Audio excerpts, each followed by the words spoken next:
we are here again, back in the prelude to campaign 2. You all arrived in Draca last time round, having chartered a ship from the north of Bryn, with the halfling vessel that is still currently fighting its way through the ice block to get its way to dock in Draca to drop off whatever it was, its merchant goods and its cargo that were you, but sent you off early, saying that it was going to take them a few days at least to break their way through the ice and make it to the dock in Draca. Your best bet was to take a hike across the ice sheet, because you'd get there quicker than sitting on the boat and freezing. So off you did, head across the ice sheet. You were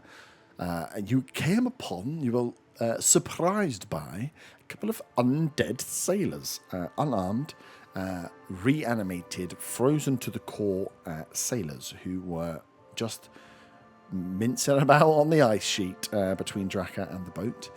Having dispatched them and noticing they were indeed sailors, you then carried on, found your way into Draca, being greeted by the eager little kobolds, the fun little guys that they are, as they proceeded to just rob a little bit of coin from you before you met Izari, the bronze dragonborn, seeming head of Galeon's Rest, the main city on Draca, as she welcomed you up. Gave you some food, explained some of the kind of rules of Galeon's Rest, that there is a place for you to stay, that everybody comes here, it's like a commune, they're willing to share stuff with you and help you with whatever you had, whatever your reason was to come to Draca, they were willing to help you where they could. Refuting any knowledge of the cult of the dragon, and seeing, or a few of you seeing, a large winged beast make its way to the island at the same time you did. There are maybe some things happening under the surface that are not yet apparent. Asking about some of your individual quests, though, you found some information out that there is two people that can provide you with some information around the shipwrecks that have been happening. Kyla, looking for some information there, being pointed in the direction of a dragonborn named Ish, you have not met yet, to understand or to see if he had heard of the ship that you're someone you were looking for. I don't know if you disclaimed actually has gone missing. So go and see Ish, and then the wonderful old but super strong fisherman, slightly dithery, Ravith, who could help you, give you a tour or tell you about the flora and fauna of Draca, as a few of you asking about creatures, beasts, and repeatedly being asked about a bloody big hole that nobody seems to have any recollection or knowledge of. Telling you that I saw it in the middle of the last fight. It appeared as if by magic. Big rectangular hole that said turning off soon. That's good. I cut that bit from the video, so it doesn't exist anymore, unfortunately. I apologise for that. I made a creative decision. And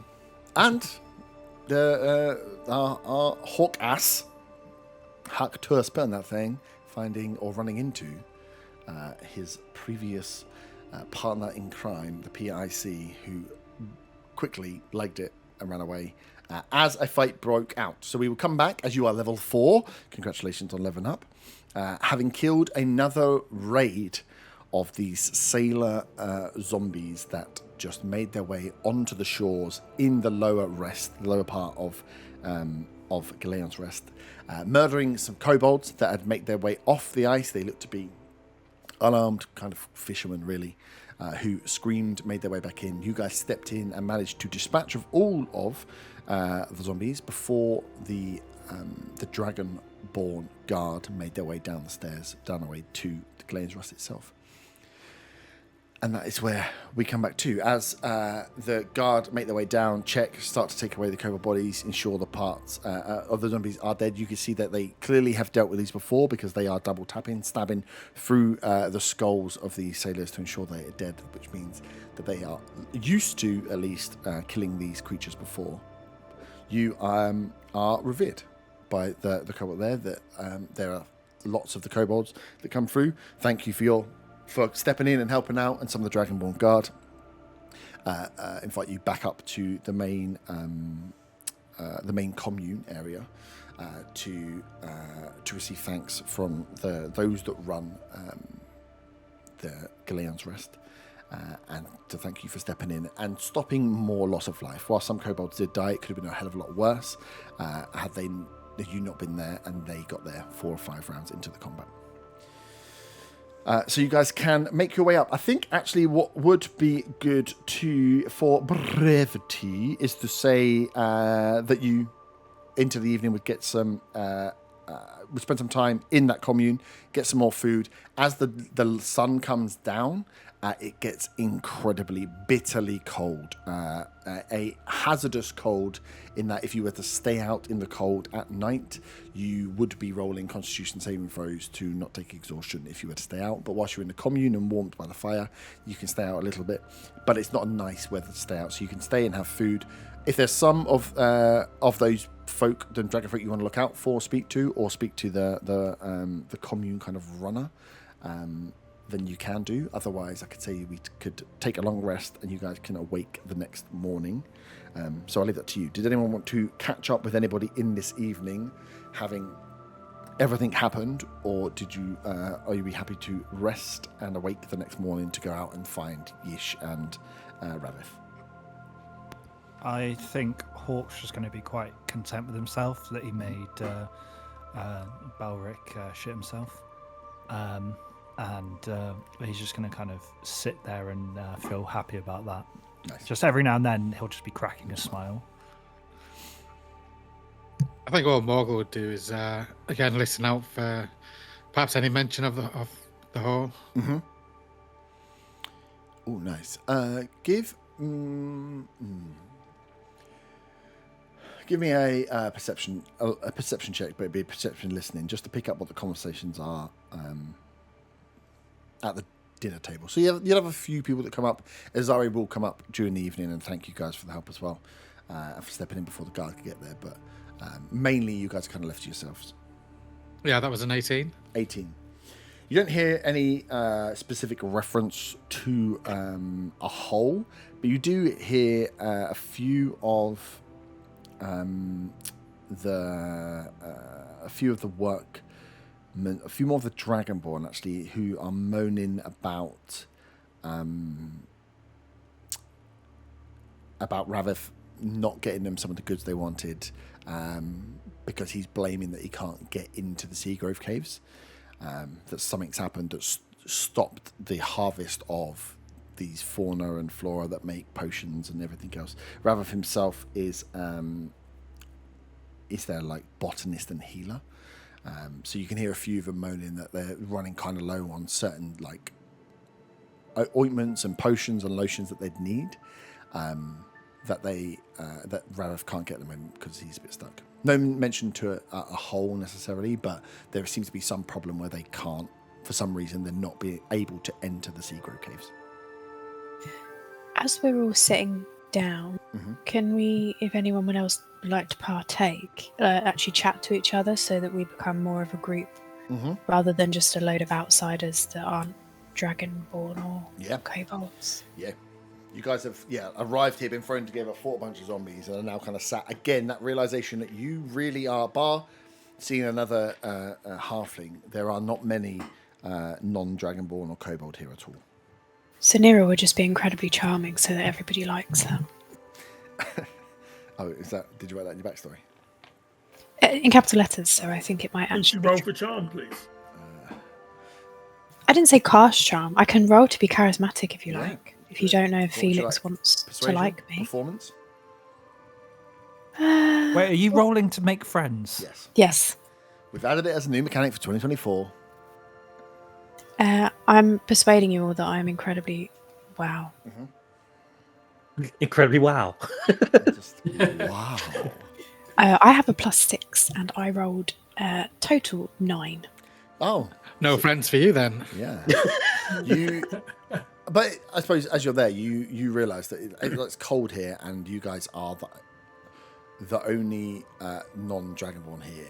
You will realise also from what happened today that there are some things that you're being told, clearly some things that you aren't being told, and maybe trying to work together to get some of these things done is going to be more effective than individually working on stuff. The Dragonborn don't seem overly helpful to help. Can Felix attempt to be more charming than the elf lady? Yes, you want to have a charm off? Yes. Yep. I will cast friends on you, cat. That's a 26. Oh, for goodness sake. It's a bit. Hi, friend. But you could, I mean, that could be read multiple ways. I think, Felix, you see that Nero is trying to bring you guys into some form of conversation. So far, you've been covered in guts by the bugbear that decided to disembowel and then throw a dead body. So you've not really got off on the great foot. But yeah, you see what she's trying to do and can help. I charismatically regale the group with tales of a legendary kobold from this island. Nice. Would you like to insight check Nira on how she feels about this so-called legendary dragon? I also make reference to the legendary kobold's group of backing dancers. I really think you should insight. Can I try and sneakily use one of the effects of my thaumaturgy to make phantom sounds in the distance that are insulting said kobold that's being mentioned in this story? So what does it say you can actually replicate? Because where are you going to throw them from? Because you are surrounded by dragonborn and kobolds. So I guess if there's a table of kobold somewhere, just try and like originate it from that sort of area. Give me an Arcana roll. That's 0. Oh, it's a 17. 17. Felix, you hear it's like in the back of your ears, like the ear turns around very cat-like as you pick up the name Zaga and then hear some besmirching comments about it. As you turn around and look, you see a bunch of kobolds just break out into a fist fight as they believe someone on that table said something bad about Zaga, and a few of the kobolds took umbrage and started fighting each other. So you see a few of the dragonborn kind of come over and have to pull them apart as they're like hitting each other with spoons and forks, arguing about how it's very rude to say things about kobold legends such as Zagazoon. I dismiss the besmirching comments because I know how petty, loud, and opinionated kobolds can be. Yeah. I bet you missed that out of your story about Zagazoon, though, didn't you? He embodied it. He didn't have to put it in the story. Cool. Anything else you guys would like to share? Like, say you've got you have 2 paths ahead of you for tomorrow, and I suppose you could use this time in the evening rather than the morning to discuss. You have Raveth, who is was going to show Nira, or talk to Nira, I suppose, show her about the flora and fauna, the beasts and plants that grow here within Draca, down in a bunch of caves and coves that are on the underside kind of the island, below the ground level. And Carla, you definitely want to go and speak to the other guy's name, Ish, to investigate what's been going on with the ships that have been crashing. There've been reports of many ships going missing, goods going missing, sailors going missing. You've got a bit of an idea about what might be going on with the sailors, at least, but you've been pointed to go down to Ish. They've been they're your 2, I suppose, most prevalent things, unless anybody else has other leads they would like to follow up. Excuse me, I have to go see a man about a stolen fortune. And see a man about stolen fortune. Of course. Who inevitably doesn't have a fortune because he's working carrying soup in a frozen wasteland. Maybe something happens. But he can get stabbed.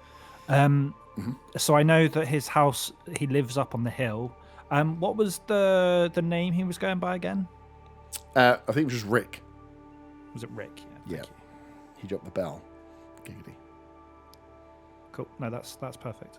So that's what I want to do. I want to go try and find out where he was staying and whether he's run away in the middle of the night, or whether I will have my chance to kill him before the weather does.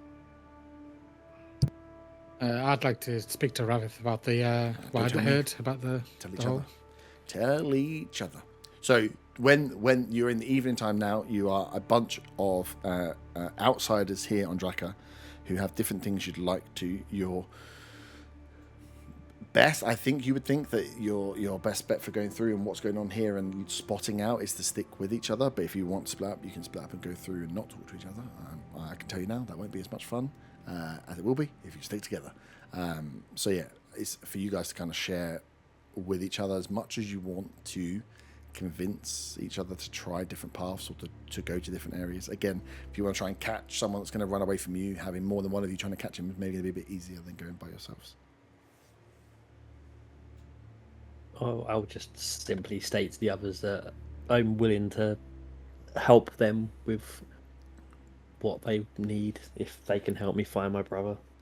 I need a windbreak, so yeah, you'll be great help. What's your brother's name? That sounded Zareth. more aggressive than I meant. Sorry. let me try again. Just remember who I am this time. Oh, I'm so sorry that your brother has gone missing. What is his name? His name is Zaris. Zaris. And you're Karis? Kyla. Kyla. Yes, I'll be willing to help. I'm looking for information on the cult of the dragon, so if anybody hears anything, knows anything, we appreciate it. Yeah, as I said to Reinhardt over there earlier on, maybe don't be so open about talking about the cult in front of everyone. They don't seem very fond of the talk. Well, that shows their guilt then, doesn't it, really? Yes, but I take your point. in their numbers compared to our numbers? I don't know. They were just fighting with spoons. I don't think we need to worry too much about those ones. Lady has a point. Do we know what the cult of the dragons are? Is that like a common knowledge or not? Give me history checks. Those that want to delve into their own knowledge of Cult of Dragons. Some of you will know more than others. 18. You'd have heard of them. 9. 9, not so much.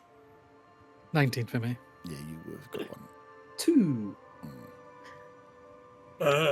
Nat 20 plus, what's history? 21. 21. Reinhardt? I got 9. 9, okay. Yeah. Which is interesting because you're the one that's sent out to try and find stuff, but you are trying to piece together information.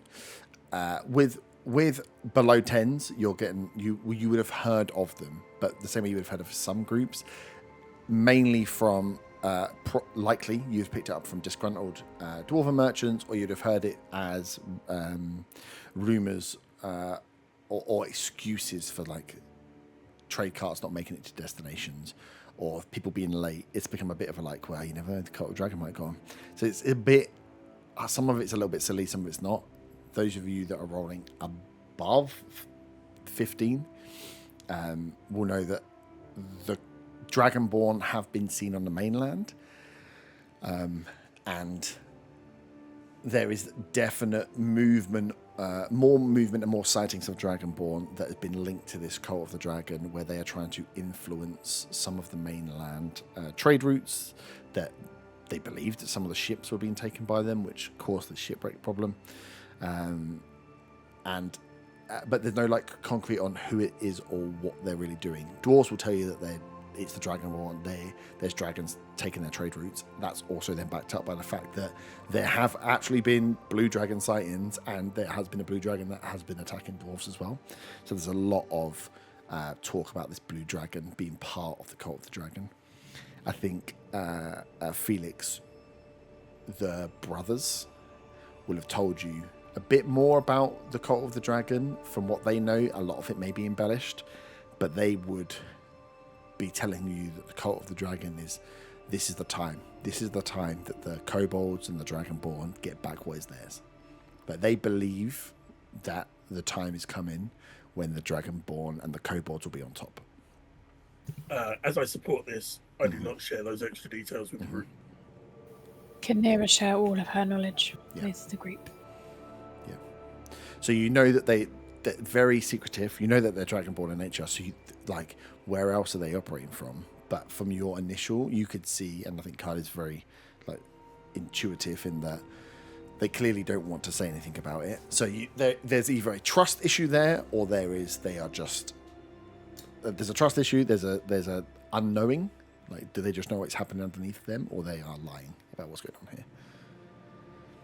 Which then, as you look around, you realise you are absolutely surrounded. What if the shipwrecks are going missing because the Dragonborn are just killing the sailors that come through? As you look around, you're like, wouldn't take much for you guys just to be wiped off the face of the earth. Who really knows you're here? Oh, sorry. Go ahead, Brian. Sorry. I'd say to everyone on the table that I'm just looking for information, so I am more than happy to come with anyone who needs help with any of their searching for people or investigating stuff, because for me, I will be benefiting from any information that anyone finds. So if you need help, I'm more than happy to come along and be the shield to protect people. Yeah, I'll tell you too. You can also be a windbreak. Good, sweet.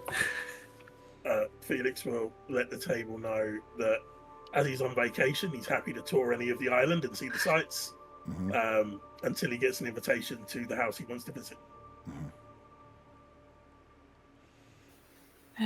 I suppose I will also help. I do need to speak to... I keep forgetting that I'm not me.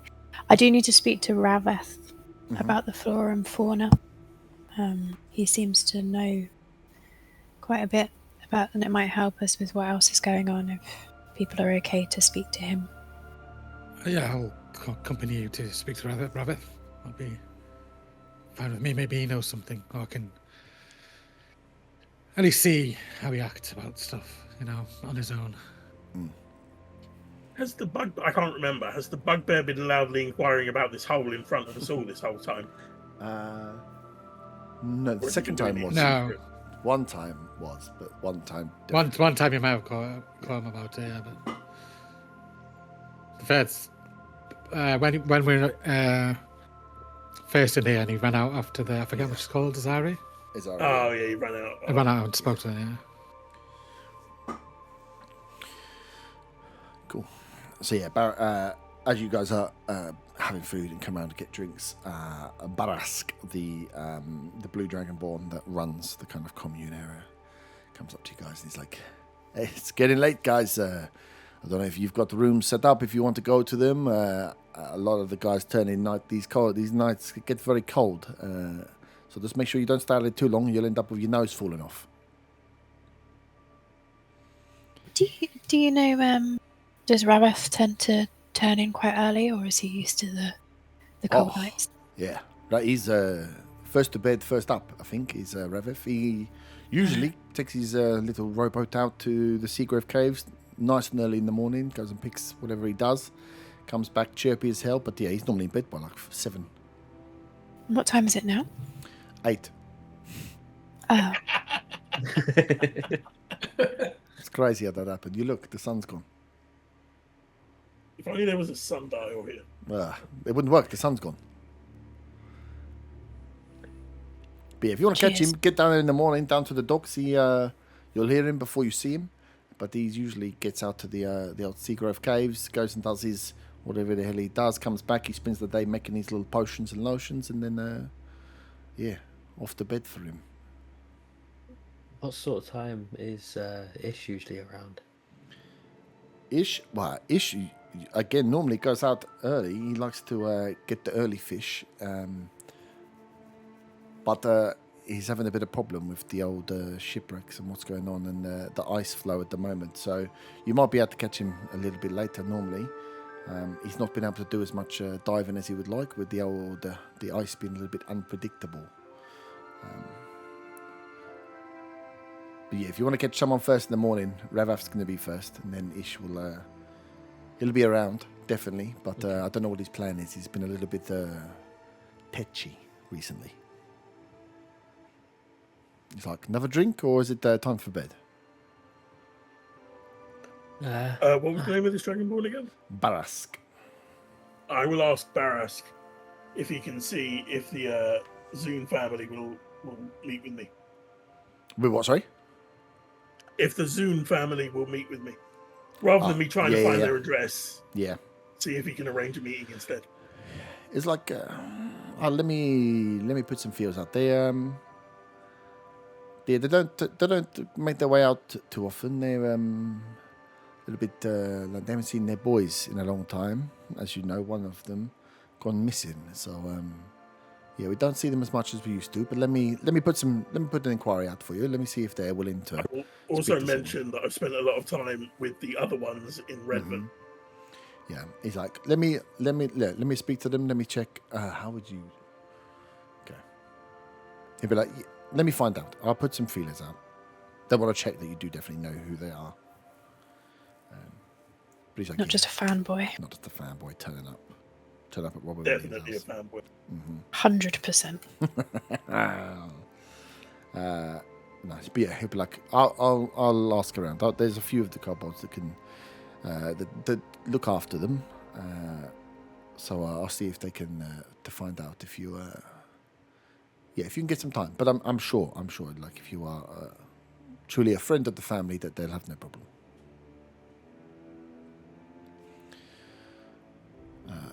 As he collects up your glasses, assuming you've got no more, and he's like, it's no joke, this cold, I'm just telling you.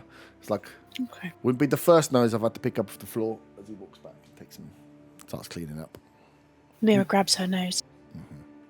And Has Hawkcast got socks or shoes yet? His feet have fallen off. He's on stuff. No. He's got blades. No. He's still got sandals, and he has 2 bags that were used for bags of soup that he is planning to fill with wool. Nice. Where's he getting wool from? Well, he's hoping that there'll be some kind of clothing/bedding at his former partner's house that he can steal when he kicks the door in. If only there were 2 hairy creatures on the team. Shaving them in their sleep to make shoes. Don't even think about it. Shaving the bugbears. If you do it on his back, he won't know. Oh, God. I don't know about you guys, but I'm going to head to bed. I'm a bit scared of my nose falling off. I'm not scared about that, but I want to be up early to catch rabbits. So.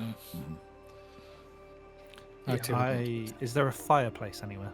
There's braziers inside this commune area. Yeah, the way that it's kind of it's open air, but the way that it's in like an almost partial dome, and the braziers keep a bit of warmth in here, and you can feel it's a bit chilly as you're in this dome area. As those of you that get up start moving around, you realise how much colder it is outside. Like, it feels cold in here, and then you get like out into cold, and you're like, oh, okay, cool, this is bad. I want to dangle my sandal-ridden feet near a brazier. I would imagine you guys would probably have taken a table close to a brazier anyway, just not being used to the cold. I don't think anyone is particularly hardy to the cold. So yeah, you can walk. Sweet. Cool. So you all have been given. Barras give you all your keys anyway. You all have these lodges, and within this commune space, like I said, one side is like the kitchen and where they serve the stuff, and then the other 2 sides of the commune are on first floor and second floor. They have these little rooms, just single dorm rooms that a lot of the Dragonborn stay in here, but again, they are free for others that require spaces to stay, who live in the upper rest rather than the lower rest where you saw your previous partner disappear into. So you all have rooms you can go and spend the night in. They all they don't have individual fires in. They don't have any lights in, but they are warm. They are like big stones make up the walls and the floors of these buildings. They're almost, imagine, like stone igloos in their shape. And you can feel as you walk into these rooms that there's a nice warmth to them. The stones are being warmed. There must be fires being lit around somewhere that keep a residual heat inside the stone itself. So once you get into these rooms, it's quite comfortable for you to be able to get undressed and get into a bed rather than have to think about sleeping in all your clothes and your armors. You can derobe, hang them up. There are areas where you can feel warm at least. As the night draws in and is closed, you can all take a long rest. Can you also all give me perception checks, please? Yeah. Jesus, okay. All of you below 10, sleep beautifully. Nice, quiet night's sleep. being cold and then getting in, you realise how exhausted you are, and you've just trekked and you fought. It's been a pretty busy day. The two that rolled above 10, you get awoken briefly in the night as you feel just a slight shudder in the ground. Oh, my door's open, that scared the shit out of me. I said shudder and my back door just slammed shut. I was like a ghost.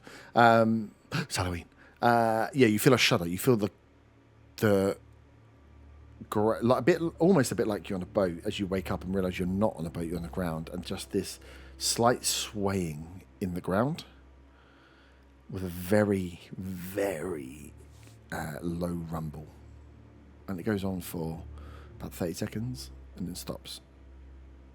Is there a window? There's a very small porthole. If I look out of it, can I see a big hole? There's a giant hole that's formed now. As you look out, you can just see the night sky. It doesn't look like there's any...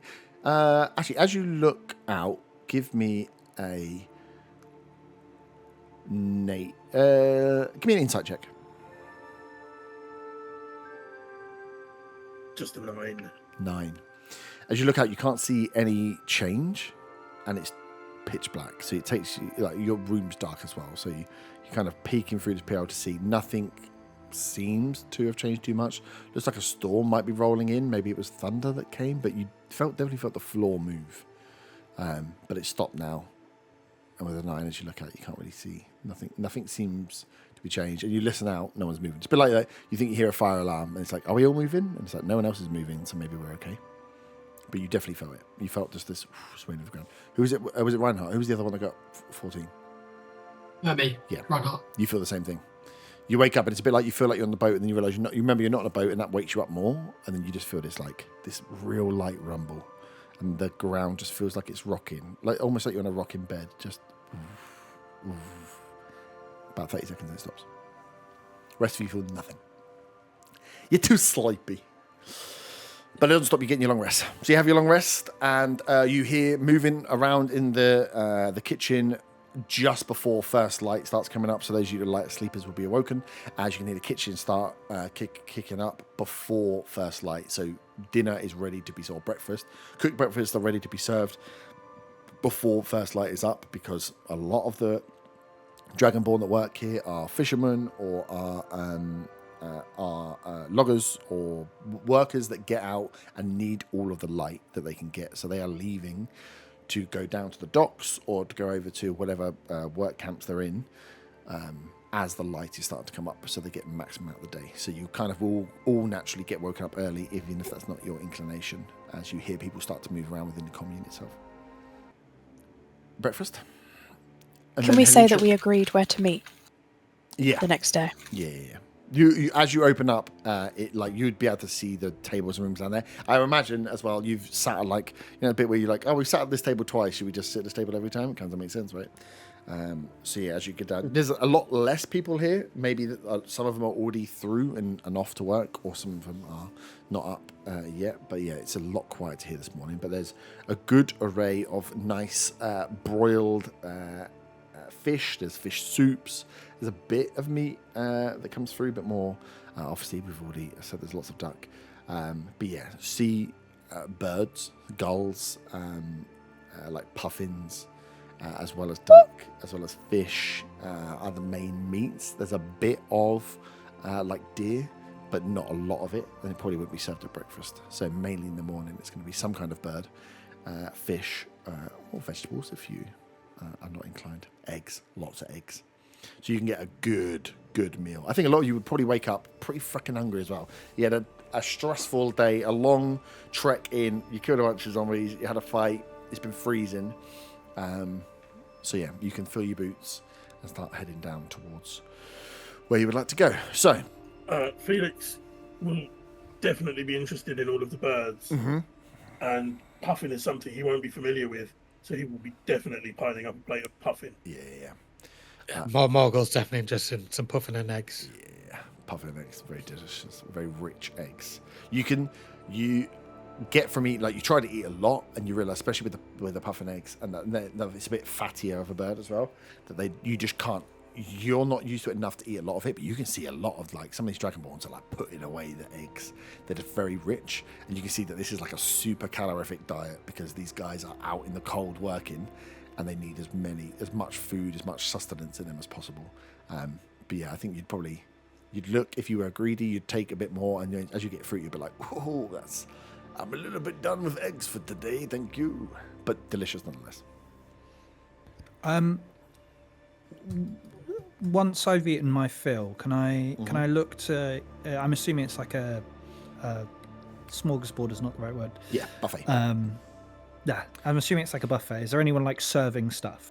Yeah, there'll be the servers behind Baras there early in the morning, as well as some kobolds and some other dragonborn chefs that are in there that are just like changing out, checking everything cooked. I was wondering, do you pluck the birds on site? On Draca, yes, of course we pluck them on Draca. We catch them on Draca. No, like in the kitchens. Oh, in the kitchens. Yes, we sometimes if we need to get them in. What are you looking for? Guts? What do you do with the feathers? Oh, the feathers. Oh, they get sent down. I mean, I can get you some feathers. You want some feathers? We normally send them down to the crafters. They turn them into, the pillows you sleep on and everything else. But you want some feathers? If there's some going spare, please. Oh, anything for you. How many? And he goes back and he like grabs a small, a couple of soup bags and just like throws them full of down and feathers. Comes back and he's like, feathers from you, straight from the island of Draca. Don't tell them where you got them, though. It's a secret. This stuff we should really sell, but for a guest, wink. It's all yours. Thank you very much. And I find myself. I go back to my room and I want to start constructing my makeshift socks. Nice. To put inside your sandals. Socks and sandals. So, bags. This is the most thought you've done for your character, by the way. A layer inside the bottom of the bag, then my feet in the bags, and then more feathers on top, and then sandals over the top to keep everything together. Nice. Hawkhouse is now rocking socks and sandals look, which is pretty good. They're nice and warm. I mean, he's already got the moustache for it. Feathers. Yeah. Just call him Nigel Thornberry. Oh, God. He never wore plastic bags full of feathers. Hold on, I should have spoken like this the entire time. So you have your boots. Congratulations. Where were you heading off to first? We can see you all had a lovely breakfast, are fully sustained for the morning time, or at least into the early afternoon. Down to Ish or Ravith this morning? I think if Ish is out longer, maybe catch Ravith first. Yeah, I was gonna say that I'm gonna hold fire on my investigation. Just to see what's going on, see what these guys are doing, see if I can pick up any fun little tidbits. Yep. Sweet. So yeah, you'll finish up. You would have had to come down to breakfast pretty much fully suited and booted because it is another freezing cold day as you rock out. You definitely get the feel that if you were to be outside or without some warmth for too long, that it is roll for con save for exhaustion sort of whatever. It is bitterly cold here on Draca, or at least around this area. As you head back down the way you came, back down from upper rest to lower rest, you can see that still within the spiral yard, the kind of like martial training area, that some of the Dragonborn are. There's a few of them in there doing some kind of military trials, some dummy setup, some archery going on, and a bit of sword work going on. You can see the Dragonborn. There's always seems to be someone training within the spiral yard. And these are only Dragonborn that are training within there. As you make your way down into low rest, as you get back down into low rest, you start to hear the hum. It's a little bit quieter in the morning than it was the evening before, the afternoon before, but the kobolds are out yapping around again, shouting between each of them as they're talking about stuff that's come in and fish that have been caught and stuff that needs to be moved and warehouse. They're having like 6 conversations over each other, so there's this constant chatter that goes on.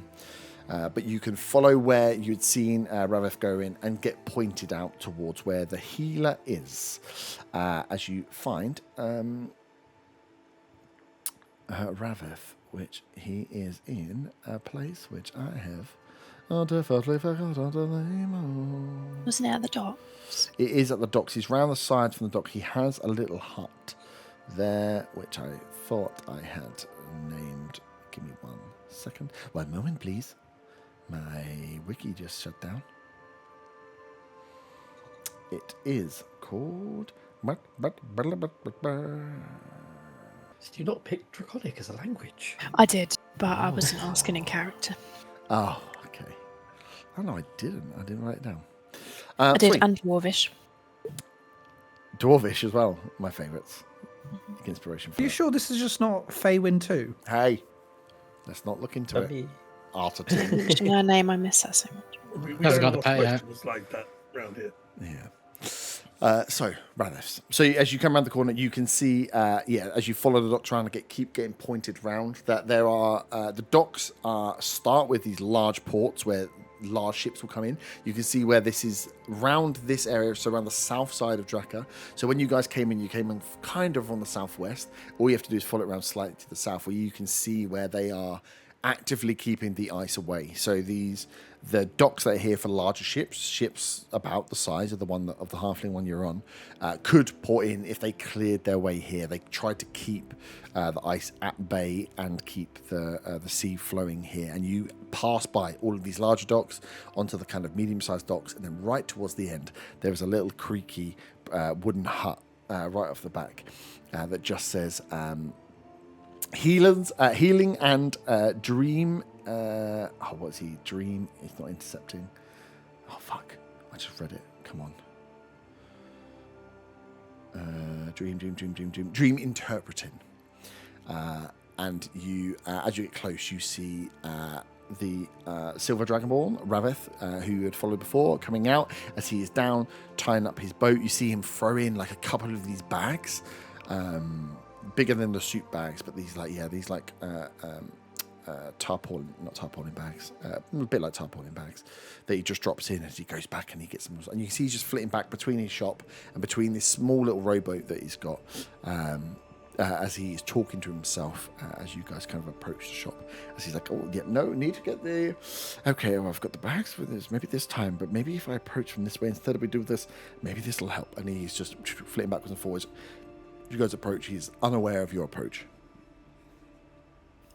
Nero will go.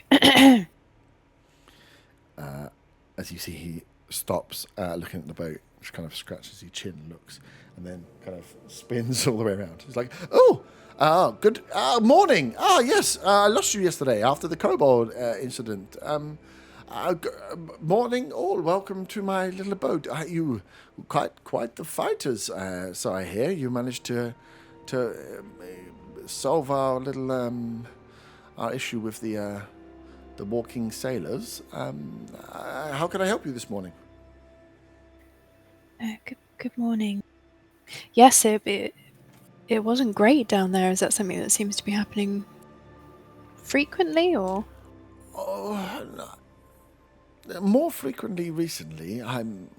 It plagues some of the others more to me. It's up round the coast, away from where I normally operate. But yeah, it started a few years ago, but recently has been a lot more. There's been, so I hear, a lot more of these wrecks happening that we just I don't know. And with the wrecks come these creatures. But that's others are looking into that. I suppose I stick to my own problems. Mm-hmm. And I know that we were going to speak of the flora, but in particular the fauna. But may I introduce you to the group, and then Nero will go around and introduce everybody to him. Oh, nice. So as he'll go around, he'll be like, nice to see some new faces here in Glens Rest. It's been a while. He's like, my name is Radith. I am the botanist. They call me the healer, but also dream interpreter. I like to dabble in people's mindsets, see what's going on. But if there's anything that you need, any potions, lotions, creams, stuff to keep you going, then let me know. I'll do what I can. I'm struggling a little bit at the moment with ingredients, but I'm sure I can help. You mentioned that there was... What did he mention again? I don't know. He said there was something that you may need help with when I was speaking to you yesterday about the fauna. Yes. Oh, yes. And you are quite accomplished fighters, actually. Can you all give me perception smell checks, please? Well, nat 20, so for 21. That is a 19 for Mr. Hawk. 18. 22. 13. Oh, ay. You all of those incredible rolls for smell. As you're talking to him, you get like, there's a horrid smell coming from somewhere. And you know, it's just a bit like you're talking and you're like, I can smell something is. And as you're looking around, whatever is in those big bags that he put in that boat absolutely reek like rotting flesh almost is the smell that's coming out of there. It's absolutely disgusting. As I see everyone's faces. Yeah, you're all kind of like... I'm like, sorry, I've not had puffin before.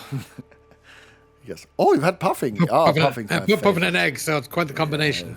It's very rich for, for your non-dragons on the island, but I have to say it's some of my favorite. But yeah, these two bags absolutely hum. I'm so sorry to ask, Ravith, but there seems to be some sort of odor coming from those bags. Is that a normal smell for these parts? Yeah, well, yes, they're bags of rotting flesh, so that would make sense. Yes. What? Just the rotting flesh of what? Oh, just anything the barracks can give me, really. Any of the leftovers, a few carcasses, whatever meats that we can't really turn into anything. I have to beg, borrow, and steal for them, but they're good for my...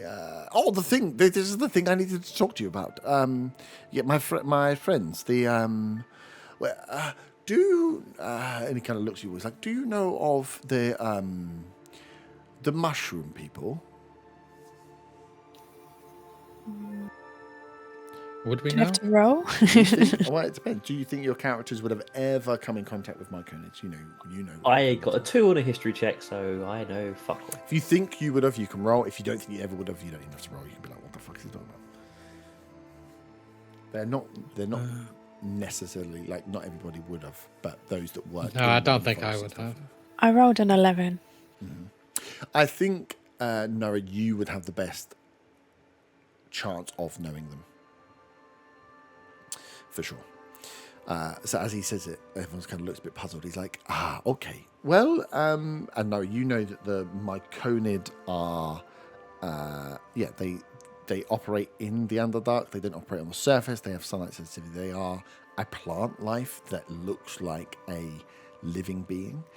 They also have a lot of links with the Fae because of their cultivation of mushrooms and of mushroom circles, therefore, and gates and portals between the foot. So they have a stronger link with the Fae than they do probably the overground, the material plane, because of just what they do and where they operate. There's a much more of a link, but not for a while, obviously, with the Fae world. Mm-hmm. He says, so we have a small colony of myconid are their name, the name they go by. They are mushroom people is the best way of describing them. I think they look after and they cultivate the most wonderful flora within the inside of the caves. There is the makeup, the mix of the minerals and the sea waters enable the growth of an array of amazing plants that enable me to turn them into potions and lotions and do the healing that I need to do for the people of Draca.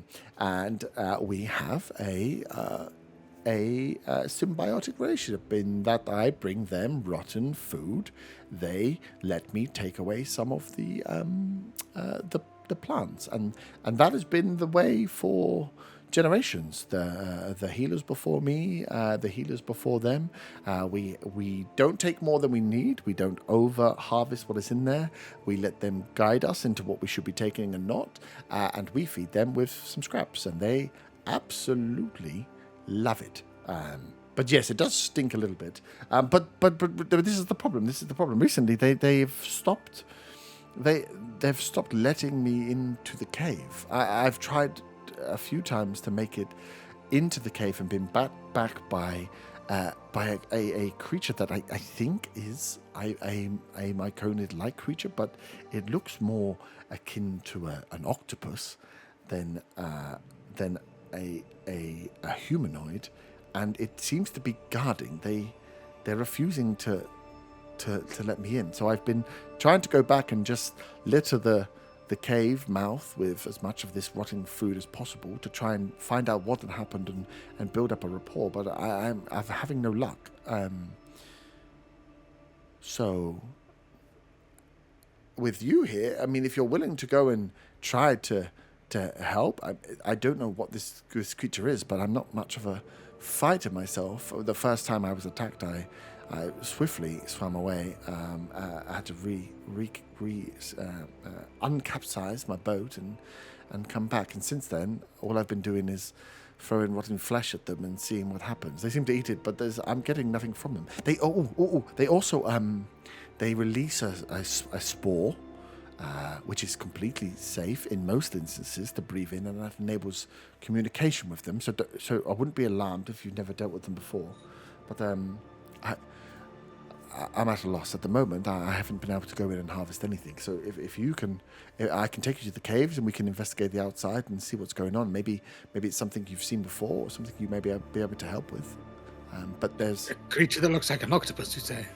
Yes, it looks like an octopus, but it's it looks like potentially sick. And obviously, there is growths on the octopus itself that make it look more like its skin is maybe of the same material the myconid are made up of, a plant-like material, but it definitely is octopus in shape. And I've seen him popping up, and whatever it is or why it's there, it's definitely guarding the entrance. It would not let me in, and I am afraid without anyone to come and help me get in, I'm a little at a loss. And I've put this forward to the guard, but they don't until the goods completely dry up. It's not top of their priority list at the moment. There are things that they seem to be preoccupied with up in the upper rest.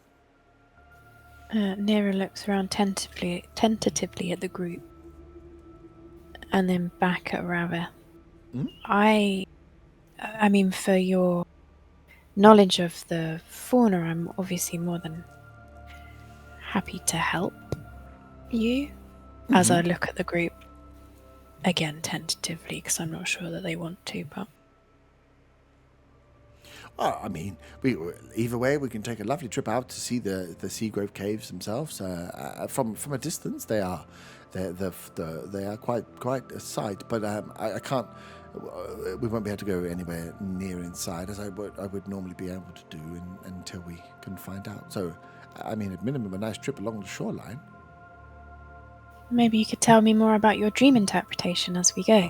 Oh, let me tell you, I have a chart, and I use dice. It's quite intricate. In fact, we've got hours of rowing. Let's save that for then. He looks back at the boat. He's like, I think we'll all be able to squeeze within here. That should be fine. Have you got any strong rowers about you? He kind of looks at you all. I've never tried. But... Chunky people. Chunky? I'm not chunky. Chunky monkey. He's like, perfect. So he like loads up some more bits in there, and he's got these big like tarpaulin bags are just filled with rotting flesh, bits of carcass, bits of leftover meat, some cooked, some raw, fish tails, fish heads. It's just days old worth of food that you would never eat, and absolutely stinks. Could I, if I prestidigitation at the thing, do I have to just keep doing that? Yeah. Oh. Well, it is a cantrip, so I suppose when it starts becoming unbearable, when something smells so bad and you're just like, I'm going to vomit, I'll then do that just for a bit of respite. Yeah. As you're prestidigitation doesn't do that, does it? Oh, no, it does. Yeah, I'm thinking smell, sorry. You can change the smell, but you can change the smell for 6 seconds, and then the smell, it doesn't get rid of the smell. Nice. So he will jump in, untie the boat, get you all in, get you all settled, make sure you're set in position to all help Roy out there as he pushes off and then steps on. He is very deft. He has a huge amount of dexterity and shrewdness in this boat. Where you kind of all in, it's a bit wobbly. Some of you, or maybe a lot of you that haven't been in or been on smaller, it's not like a tiny rowboat, but it's like a rowboat that you drop off the side of a larger ship. And just like getting yourself all balanced is a bit like, oh, okay, there's a little bit of wobbles. He seems fine, just walking along the edge, walking around. He's up on 1 foot. He is incredibly dexterous as he kind of navigates himself on the boat and points a direction and sends you off. As you are rowing along the south coast, you can see that closer to the shore, and this being a very shallow rowboat, you stay very close to the shore where the ice isn't able to form or isn't forming all the way up to the actual coastline. And as you kind of come around the south coast, you can see all the flora and bits that you had seen briefly when you got off the boat before.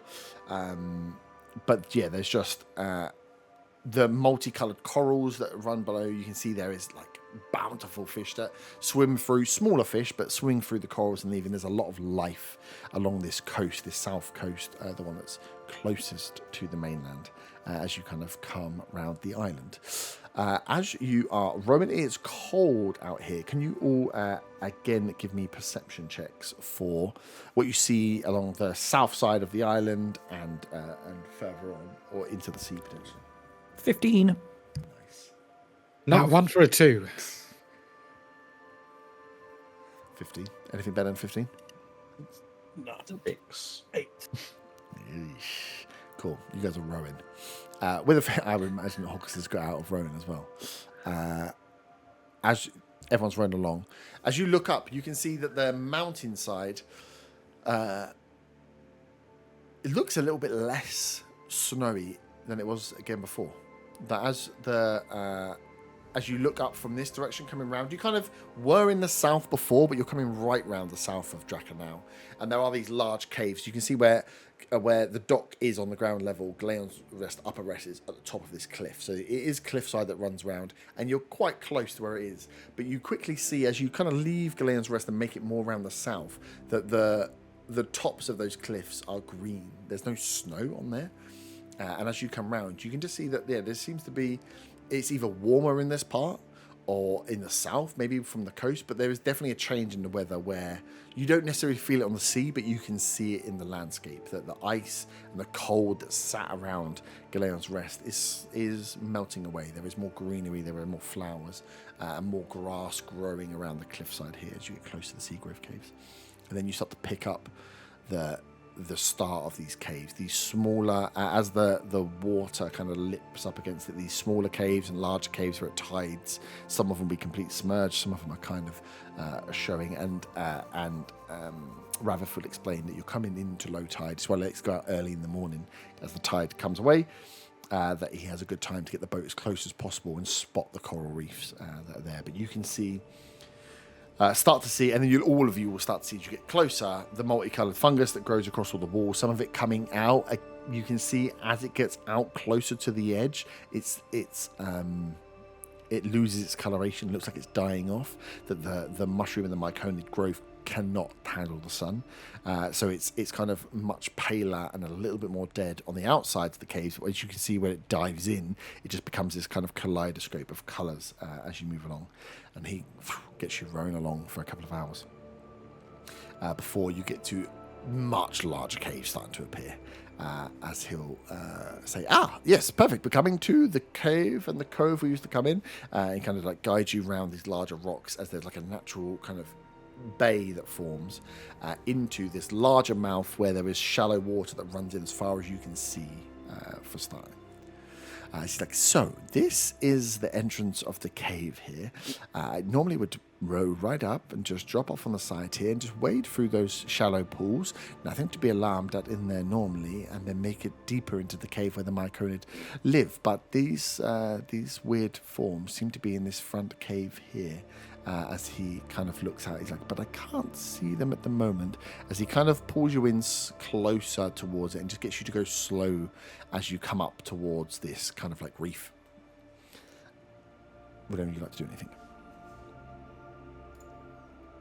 Oh, the bloody hell. Can mushrooms survive in this weather? And I shiver. Hardy little mushrooms. Sweet. Can you see anything over the edge of the boat when he's looking? Is it just... It's well, you can see give me a perception. Perception. Level perception. A 7. 7. You can see that it's still a little. It's still quite deep. Actually, you can see from looking at it, kind of the sea level is low and it ramps up, and then what you can see is some of the coral reefs and stuff around it. So you can see that there is coral there. You can see there's some small fish, but you don't pick up anything else that's like dotting around that would cause you any concern for now, I suppose. Can I do a nature check to, consider the weather in any of the plants and terrain in the area that I might know about? Yeah. It's 16. Looking around, there's a lot of mushroom, like mix of mushroom and corals. They kind of almost look the same. It's in there, very brightly coloured, and you can see that these shallow pools kind of run through, and you're trying to pick out anything. There's as you're looking through, there's nothing you pick out to your sight that you're kind of recognizing. It all looks like a normal beach landscape you'd be used to, but like with way too much color involved. Like it looks like shallow pools and rock pools where you'd like find crabs and smaller like shellfish and bits, but this is just like turned up to 11 in terms of brightness and color. The saturation up here, like the greens are bright. It's all a little bit, whilst it's feels normal in one hand, it feels very abnormal is the word I'm looking for in the other hand. But then you pick something up on your nose. You smell a smell that you have that you've smelt before. Like sulfur, like a toxic. There's a smell coming out of this cave that does not smell healthy. Does not match the landscape that you're seeing. Sweet. Does anybody else? Sorry, my mic wouldn't turn on. Am I the only one to pick this up? Or? With a check, yeah. As you get close, as you're looking in, as the boat gets closer, as you pick up, you can smell. Until you get into the cave, you imagine that if you're smelling it on the approach in, that when you get in, you're probably all going to smell it. Yeah. But yeah, you pick it up on the way in. So Rav just kind of slowly guides you guys in towards the dock area, or in towards where the kind of sea level the land level comes up. The island itself pulls up and brings the boat close before kind of saying, so this is where I have got to before, and then I immediately get attacked. So I don't know if there's anything you want to do here, or you want to jump out and have a little look around. I'll keep the boat nearby, and I would take the bags with you. Has he been telling me about his dream stuff on the way here? We've been having a chat. You've been having a great chat about dream stuff. How much do you want to know about dream stuff? I'd say like 75% interested. Give me an insight check. 18. 18. You think he might be a little bit crazy. He clearly believes a lot of stuff, but it does just sound he likes talking. It's a bit more like he sounds a bit more like a amateur therapist than he does like a dream interpreter. He just likes talking to me about the dreams, what they might mean, and the symbols of what these things are. So he's not like a trained professional in any way, shape or form. Okay, cool. So it's more of a hobby than this could be something of interest or use to us. It depends, unless you're having wacky dreams and you want to talk to a dream guy about it. Okay, fine. Thank you. But no, he is a botanist. So what he will do when he's there, also during the journey, will be describing to you the shape and certain plants to be looking for. If you are successful, you find anything, that these are the things he normally searches for and picks up. So he describes a thing called a heart cap mushroom that he says he can make healing potions from, and another mushroom that is a slightly larger one. It's a glowing red fungus, he describes it as. So one of them is like a mushroom that looks and is bright red on top and has like a bum in it. Looks a bit like a heart from certain angles. Looks like a bum from another angle. And then a glowing red, bright glowing red fungus that gives off spores is the other one. And that doesn't have necessarily like a particular shape. It's more like the opening of like a trumpet or a horn. But he said, yeah, that the inside of that gives off this this fungus, which you can also use for a slightly more powerful healing potion. That is the things that he's desperate for at the moment. If you get a chance to grab any of those, Okie dokie. he kind of is just pulling you in towards the shore now to be like, well, we're here now. You might as well get out and go and have a look, guys, if you want. I don't know. As I'm curious about to find out what's going on, I'll go to the others. I'll go ashore first and see what it's like, and then if it's safe, join. Yep. So I'll jump off the boat. Is it like what, waist deep? Less than that. Yeah, less than that. So where the sea company pulls you right up across, and you jump in, and it's probably like mid-calf deep as you wade through this pool. So you know whatever you're looking for is managing to like submerge itself if it is in like only a foot and a bit of water. But then you can get up on the side. So there's a couple of pools. There's like the water that you can wade through, and then there are rocks. So you're only in there for a couple of steps, and you're up on the side. The water that comes out of here as well, you'll notice as soon as you jump in, isn't ice cold. You're kind of bracing yourself for it to be ice cold. The sea itself is ice cold, but you can see as this runs out, it's like there's definitely a mineral, like there's some minerals within the water. There's something running through the water, and it's not warm, but it's not cold. It's not freezing cold like the sea is. There is something that is like providing some heat to take the chill off this water at least. So I'll relay that back, saying the water's not as cold as it is, so you should be alright to jump in. Nice. And I'll start looking around for some of the stuff he's after. Yeah, sweet. I'm just investigating the. Yeah, code. you jump on and then start going through. Yeah, give me a investigation check. Investigation. 7. You looking around here, it looks like that these rocks, this pool is at a certain level now and clearly rises and clears off. So the stuff that's growing here is like a mix of coral, mainly coral rather than mushrooms. So when you're looking around, you can see a lot of different colorations, but nothing that matches what he says. And then you recall that he was saying that the mushrooms and stuff are growing a bit further in. So it looks like you've got to get through the pools. As you look down towards the end, you can see that these pools kind of hip-hop across, and then they rise up slightly out of the waterline as the cave gets deeper. But as you look around here, you can't see any of those, and you don't see anything with the 7, unfortunately. Anybody else jumping out? All jumping out? Anyone staying in?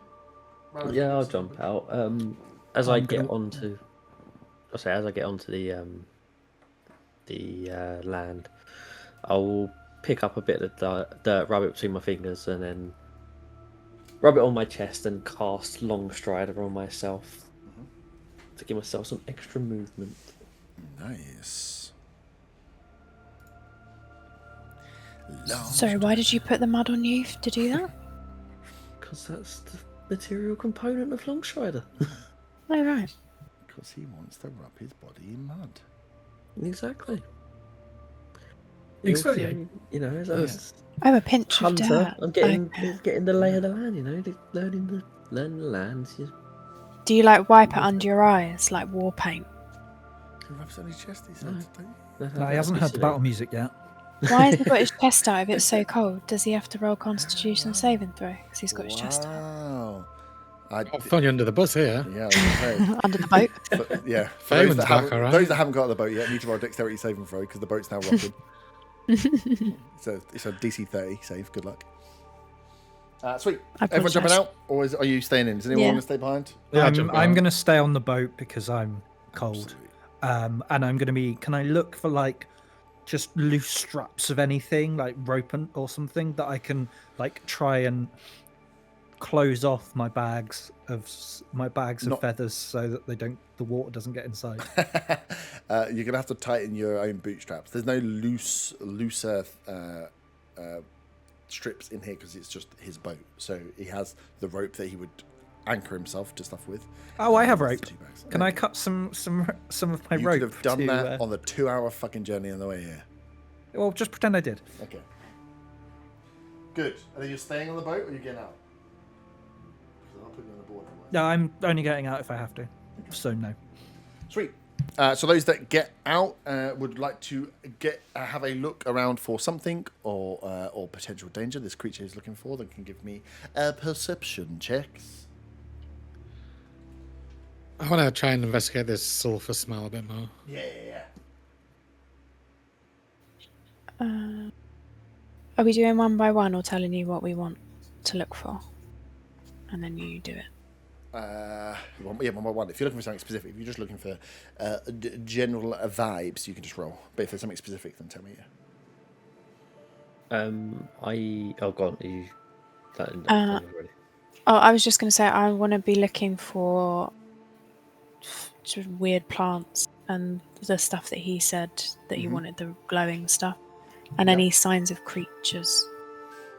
I'm gonna, while I am down by the dirt, I'm gonna do a survival check, see if I can kind of work out any kind of footprints or tracks or things that suggest where we could try and find this creature that is. Yep. Interfering. That is a 12. 12. As you look around for tracks, what you actually find is none. Like this is an area that definitely gets flooded with the tide and comes down again. So you'll only be able to see tracks here of someone that's been through in the past since the high tide has come through. But you're not seeing any destruction of coral. You're not seeing any between the different path, between the different rocks. You're not really seeing any disturbance, which means whatever is here or has been coming through here isn't putting boots onto coral. So it's likely not dragonborn or humanoid if there is something moving through here. I rolled a dirty 20. For a what, sorry? Perception. Perception. You, where would you be looking? Out into the pools? So you've kind of got onto a larger piece of rock, and there's rock pools and platforms, and then the kind of the foot and a half of water. So where are you looking across for danger? I think in the pools. Yeah. You look out where Reinhardt is stepping forward. It's kind of close to the edge, and kind of stepped out into. You're all on this one larger rock. It's like 20 foot wide, 20 foot long by deep. As you look out into the pools, and you can see that they again have a much lighter blue to them, and you can see that there are some small fish that are floating around in here. It is like a weird coral reef in here, and definitely there's a stark difference between the water in here and the water of the sea where it drops off. And as you're kind of picking up the differences, you just catch an eye blink, and that eye is probably about 5-10 foot away from where Reinhardt is. It's in the water. Down, you just see a blink of an eye, and it is underwater, and about 10 foot up is where Reinhardt is. I'll call out to him. Be careful. There looks to be creatures a mere 10 feet away from you. Thanks. And I immediately kind of start looking for where the eye was and keep my wits about me. Sweet. Give me a perception check. Perception. 16. 16. Nice. You see, as you look over, about the size of you as you make it out, you catch the eyes, and then you see the kind of larger body around the back, and then you see sprawled out are these limbs, and as you're this tentacle just comes up towards you and just wraps around and whacks you and wraps around your leg. 4. Does a 15 hit you? Nope. Just pink tries to grip and slips off your armor. As I'd like you all to roll initiative, please. And then we'll take a quick pee break. So we have, big map. Horcas. I don't know why I start them all this side. I have to stand up every time. You are on the ship, just off on the far side, where you like to be off the map. The rest of you, I have split out, and Reinhardt, you are here at the front, as this thing, you saw the blinking, you saw the size of it, and that tentacle came out towards you. That gap to you is 10 foot away, so you know that these things have some reach, at least. And as the attack happens and you all move, you can see in the upper reaches of the cave, you start to see these, what look like big, like mushroom, maybe they were mushroom, they were like plant, maybe look plant, they sack type things, these orbs, whatever they were, they're now wiggling as they and just rip open, and like a cocoon, out fall a bunch of flying sturges as they hear the movement in the cave and are released down, but they have not hit the map yet. You just see them and flying out, these little blood-sucking bugs. Felix, you are up first. You are... I guess I'll just fire off crossbow bolt at it. Yep. Actually, I will put them on, otherwise they won't make it. It's 15 to hit. 15 does not hit. And I'll try another one with my bonus action, 2-weapon fighting. That's lower. Nice. So yeah, you fire the water, giving that slight displacement as you shoot down towards this thing, and it is, as it's taken an attack, it's now moving. Kicked up a load of dust or dirt from the floor as the two crossbows go through. You don't see anything writhing as if it has been hit. Staying where you are, I have precariously placed you on a rock in the ocean. I'll back up like 15 feet towards that white plant behind me. Oh, the white plant. Uh-oh. Not that one. Oh, hang on, push my bin out of the way. Huh. Cool. You got get into it, but you can get alongside it at least. Kyla, you're up next. I will cast Hunter's Mark on the octopus thing. And then I'm going to... Can I get within melee range of it? Yeah, you can get the water will be difficult terrain, but you can stand in the water. It's only calf height. Okay, So you cool. can get Yeah, right I on will. the shore if you would like. Yeah, Yeah. and then I will Turn the shore. go in with my scimitar attack. Boo, scimitars. Boo. And it's a 23. Boo. Yep, that hits. That is so 8 damage from the scimitar. I'll add the Colossus onto that, which is another 6, and then the Hunter's Mark is another 1. Yep. And then I will use the Nick effect to go in with the short sword as well. That's gonna miss because that is an 8. That misses. Not zombies anymore. Nice. Up next is the Octo Baby. You just stabbed it, you bastard. So it's going to take its 2 tentacle attacks at you. First one is a dirty 20. Hits. That does 18 points of piercing. Oof. You're not in Kansas anymore, Dorothy. Second one does 15 points. 15 hit, which is a miss, right? Misses. Miss. So the first tentacle grabs it. There is no... Ooh. Don't think there's a grapple on this. I didn't think I was going to drown you straight away. No, it's not. Cool. So it's bludgeoning damage as it hits you. First one, yeah, whips out and hits you. Second one misses as this creature is then going to... So it's going to move away from you, Carla, so you can take an attack of opportunity if you would like. Yeah, might as well. As it attacks you and then tries to disappear backwards. There was no point. That wasn't that one. It shoots off, and then I just need to check. I do actually think it comes off the board now, which is hilarious.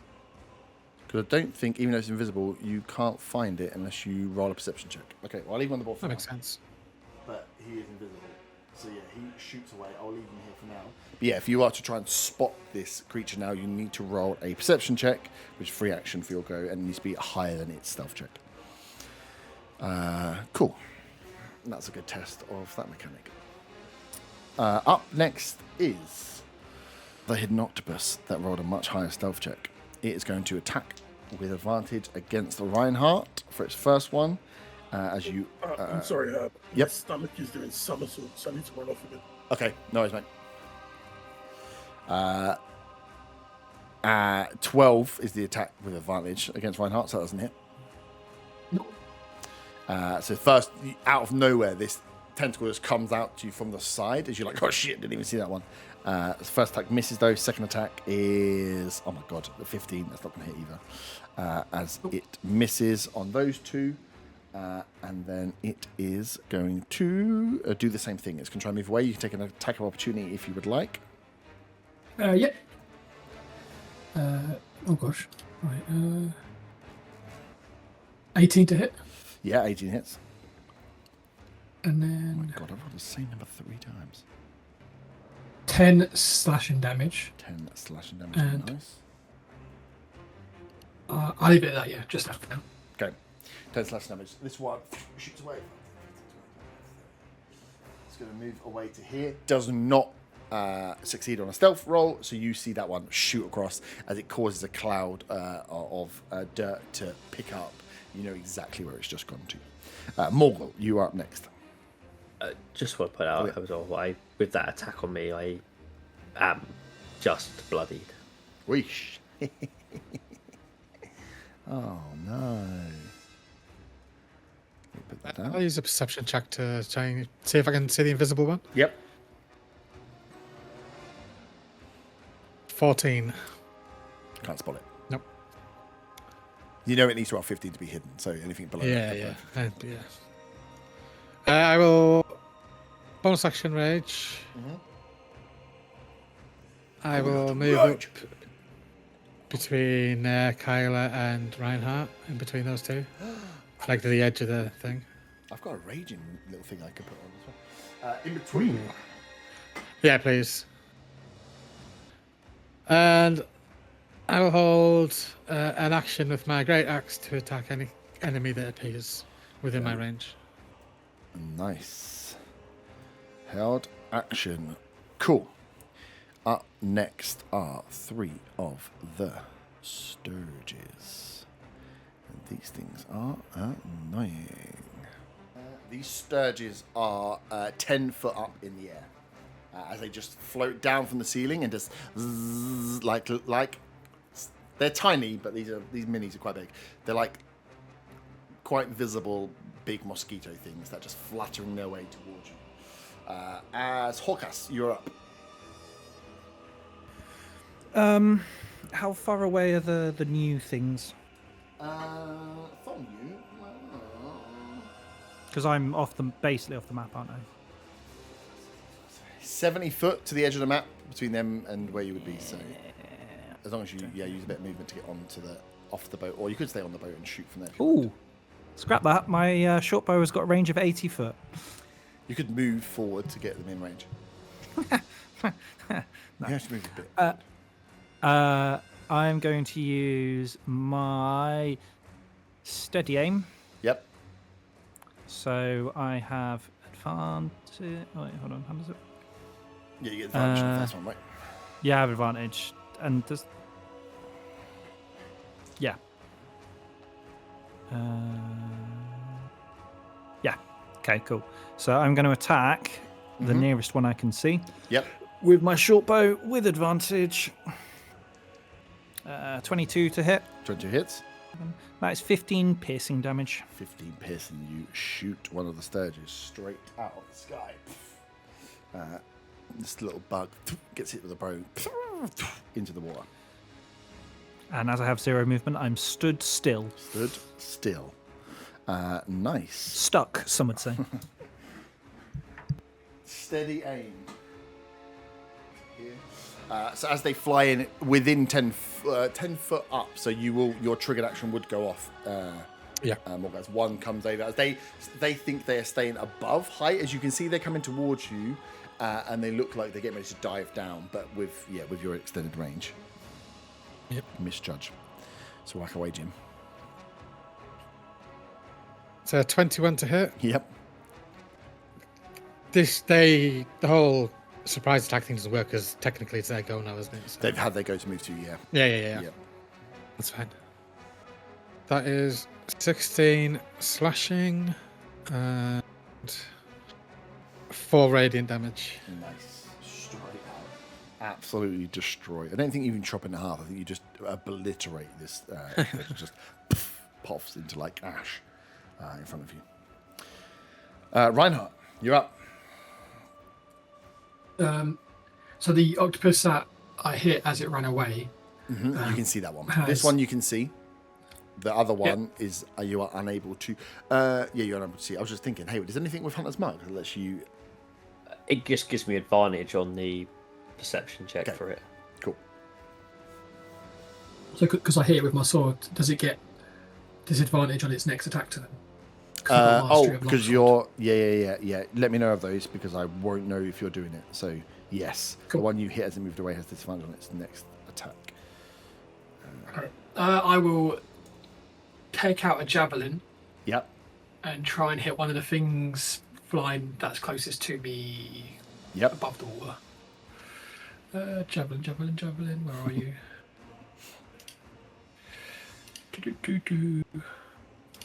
It's got a sledgehammer to crack him up.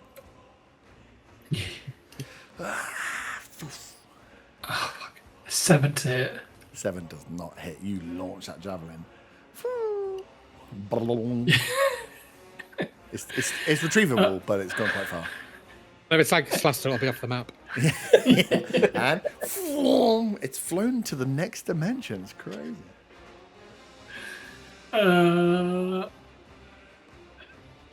Is oh gosh, Kaiba looking worse for wear? He's bloodied. Yeah, I'm you can see looking bloody. The blood has been drawn from him. So I'll walk over and I will pump in 5 lay on hands. Nice. Just healing. Thank you. I'm No never problem. bloodied. Cool. And that will be my go. That will be you. Naira, you're up. Hello. Hello. Please, can you point to me on the board? Yep, you're the one with that. 10 foot above you, floating. This sturge. Mosquito thing. Yep. And the eyeball that I saw, where's he gone? He's invisible, so you need to use a perception check if you want to look for him into the water. Could I do that first, please? Yeah. Is that free or is that my action if I try and Yeah, look? no, that's free. Free. Cool. 17. 17 is enough, and you've got a 16 stealth check. You can spot and call out that he has just moved. He would have moved 5, 10, 15, 20, 30. He would have been here. How far away is he from me? If I were to cast a spell. Yeah, it's only like 30. It's only about 30. From where you are now, 35 foot. If you move forward, just the line that you've got is you spot him as he's like still creeping around and moving because you've got in front of you the 3 other dudes. You're looking at like 3 of them here, so I would give him increased AC unless you change your line of sight. Okay, I'll risk the mosquito buzzing at me and move, please, so that I get a clear line. Yep, I don't think the mosquito has range. That's fine. You can move. Cool. And then could I please get I'm sure he's Dexy, but could I get a Dex save, please, from the octopus boy? The save's 14. You can. Out of 4 on a dice. That is a fail, no matter what I add to it. He is now bright pink. Oh my Or god. purple, because it has to be violet, I suppose. Yeah. And he's fairy fired. Fired. Nice. Okay, so When they're fairy fired, can they still hide? No, he's now can't be No, invisible. Can't be invisible, which is the condition. Yeah. And there is now dim light in a 10-foot radius. Is there any other creatures within his? Within 10 foot, no. Okay, cool. Some fish that would light up, but they're not. Ah, They're not attacking. do they look happy to be purple? No, they look like they're mounting a charge against you. You're going to get salmon slapped. Oh. It's a neat thing I've just done. Does no damage. So, objects within a 20-foot cube are outlined. So, are there any others within 20 foot of him? No. 20-foot cube from him. Yeah. This one would be. One sturge would be. So then the sturge would need to do a dex save as well. 14. Yeah, he hits that one. So it's just. He passes it. Yeah. Yeah. Cool. That's 13 Okay. plus. Nice. So you have advantage against him, and he cannot disappear. Very annoying. Sorry. Round 2. No, it's fine. It's good. Good use of spells. I'd like to be annoyed. Do we have Weaver back with us? Yes, sorry, I was nice. back just in time for the salmon slap. Perfect. Oh, good. Great. Of course you were. Greatest bit of OP. So both octopus are now are now visible. One has advantage on this one here, and the flying sturges that are buzzing around are seemingly easy to kill, but they used their full movement to get close last time. There are 4 of them still alive. The 2 that are closest to where I am, Yep. are they within a 10-foot radius sphere? 10-foot radius sphere. 5, 10. Yep. Can I hit them with a 10-foot radius sphere without hitting anyone Anybody else? That is probably not.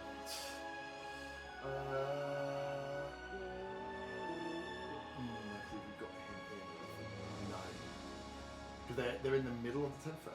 5, 10, 15, 20. They're perfectly aligned. No, I suppose you could. You get 3/4 of their square. It'd be very close to hitting Kyla, but I don't think it would. If I can, without hitting Kyla, I will cast Shatter at them. You could also, you could, because with a sphere, they're 10 foot in the air, so you could put it in the air and the ball would miss him. So yeah, that would make sense. Sweet. Dex saves? Saving throws? Con saves. Yeah. Oh my god. These little sturges. I rolled not bad. But my little babies. Con is 15 and a 14. Both save, so half damage. They don't have much life. 9 points. Yep, that's enough. I rolled 18, so 9 is tough. These are quite weak as you shatter and they just explode. Whatever is inside, they're like probably their innards, whatever they're collecting inside, shakes so violently it just destroys the inside of these very fragile little creatures, as both of them are exploded. I will move. Yep. Over towards the group of 3 or 4 of them that are huddled together. Yeah, Yeah, 20 foot. Nice, Kylo, you're up. So you said it's difficult terrain going. Difficult terrain into the water. You can walk through it. It's only calf height, but it will be difficult terrain. How far away is he from me? He is, if you go directly, 5, 10, 15, 20, to about 30. 30. Fuck, okay. That's 30 difficult terrain, so it's 15 foot normal. Oh, 30 difficult Yeah, terrain. so it's only 3 squares, 5, 10, 15. Oh, okay. Oh, yeah, I will get up to it because I've got 40 at the moment with my long strider. Oh, yeah, of course, yeah. And I am going to just attack again. Say hello. Be like, hey, buddy, what's going on? It's with advantage, isn't it? Because of the Yeah, that one's got advantage on me, the second roll was shit, but the first one was a 19. 19 hits. I'm going to use my what is it? Savage Attacker, is it? Use my Savage Attacker ability to re-roll the damage die. So when you have to take this second result, is it? Yeah, take the second one. Yeah, I think. I think it is. I know one let of me them is double you have check. to take the second result, but I can't remember which one it is. You can roll weapons damage dice twice. And use either roll against the target. Okay. Well, so that was 8 from the scimitar. Mm-hmm. Another 3 from the colossus. And another 3 from the hunter's mark. Nice. And then I'll use the short sword attack, which again is with advantage. That was shit. That was a 13 to hit. 13 does not hit. I've got anything I can do as a bonus? I guess I might as well just use it, seeing as I haven't got any other use for it. Can I do my hunter's lore on the octopus? Mm-hmm. It doesn't have any resistances or vulnerabilities. It can breathe air and water. Okay. Yeah. Fair enough. Yeah. Okay. And I'll let my go. Cool. Up next is my octopus boy. He doesn't like being hidden. Now you're in my territory, motherfucker. Annoyingly, I'm not attacking from hiding, so it's just standard. Right, dice, don't let me down. 2 tentacle attacks against Kyla. First one is 23. Yeah.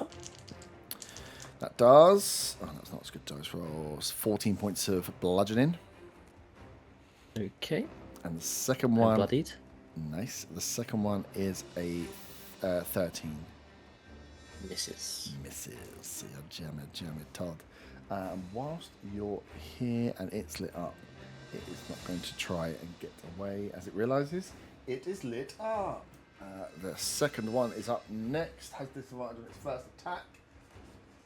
I don't see why it wouldn't go for you. You're in the water. Its first attack is at disadvantage, Kyla, as it's going to go with a tentacle attack.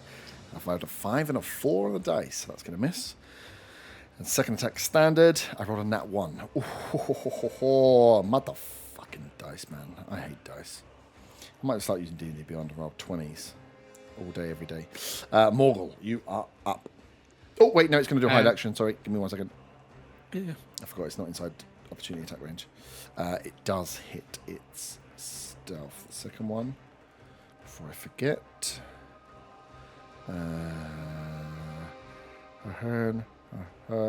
Cool. So this one is invisible. So I won't move it, but it's not. It does its octopus thing and is lost from sight. First up, I'll do perception check then, see if I can spot it again. No, don't do it. Yep. 4, so that's a no. No. I will. That one's the one with fairy fire is what 15 feet normal speed away from it. Yeah, 15 foot normal speed. I'll use my charged ability to get within 10 feet of it, so I should be like be able to get the charge ability in. That's interesting. So what does the charge ability say?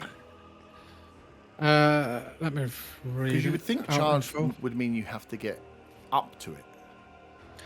Well, if it does, it does. But That's why I want to see what it says. Because it might just be one of these weird. if you move at least 10 feet in a straight line toward the target immediately before hitting a melee attack roll, doesn't say I have to get right up to it. I think it's just within. Yeah, he's got charge it again. Yeah, so when you get to it, you do your normal melee attack, right? Yeah. Yeah, but his melee attack's at 10 foot. So it's Oh, just like, charge! And he's like, charge! I'm 15 foot away!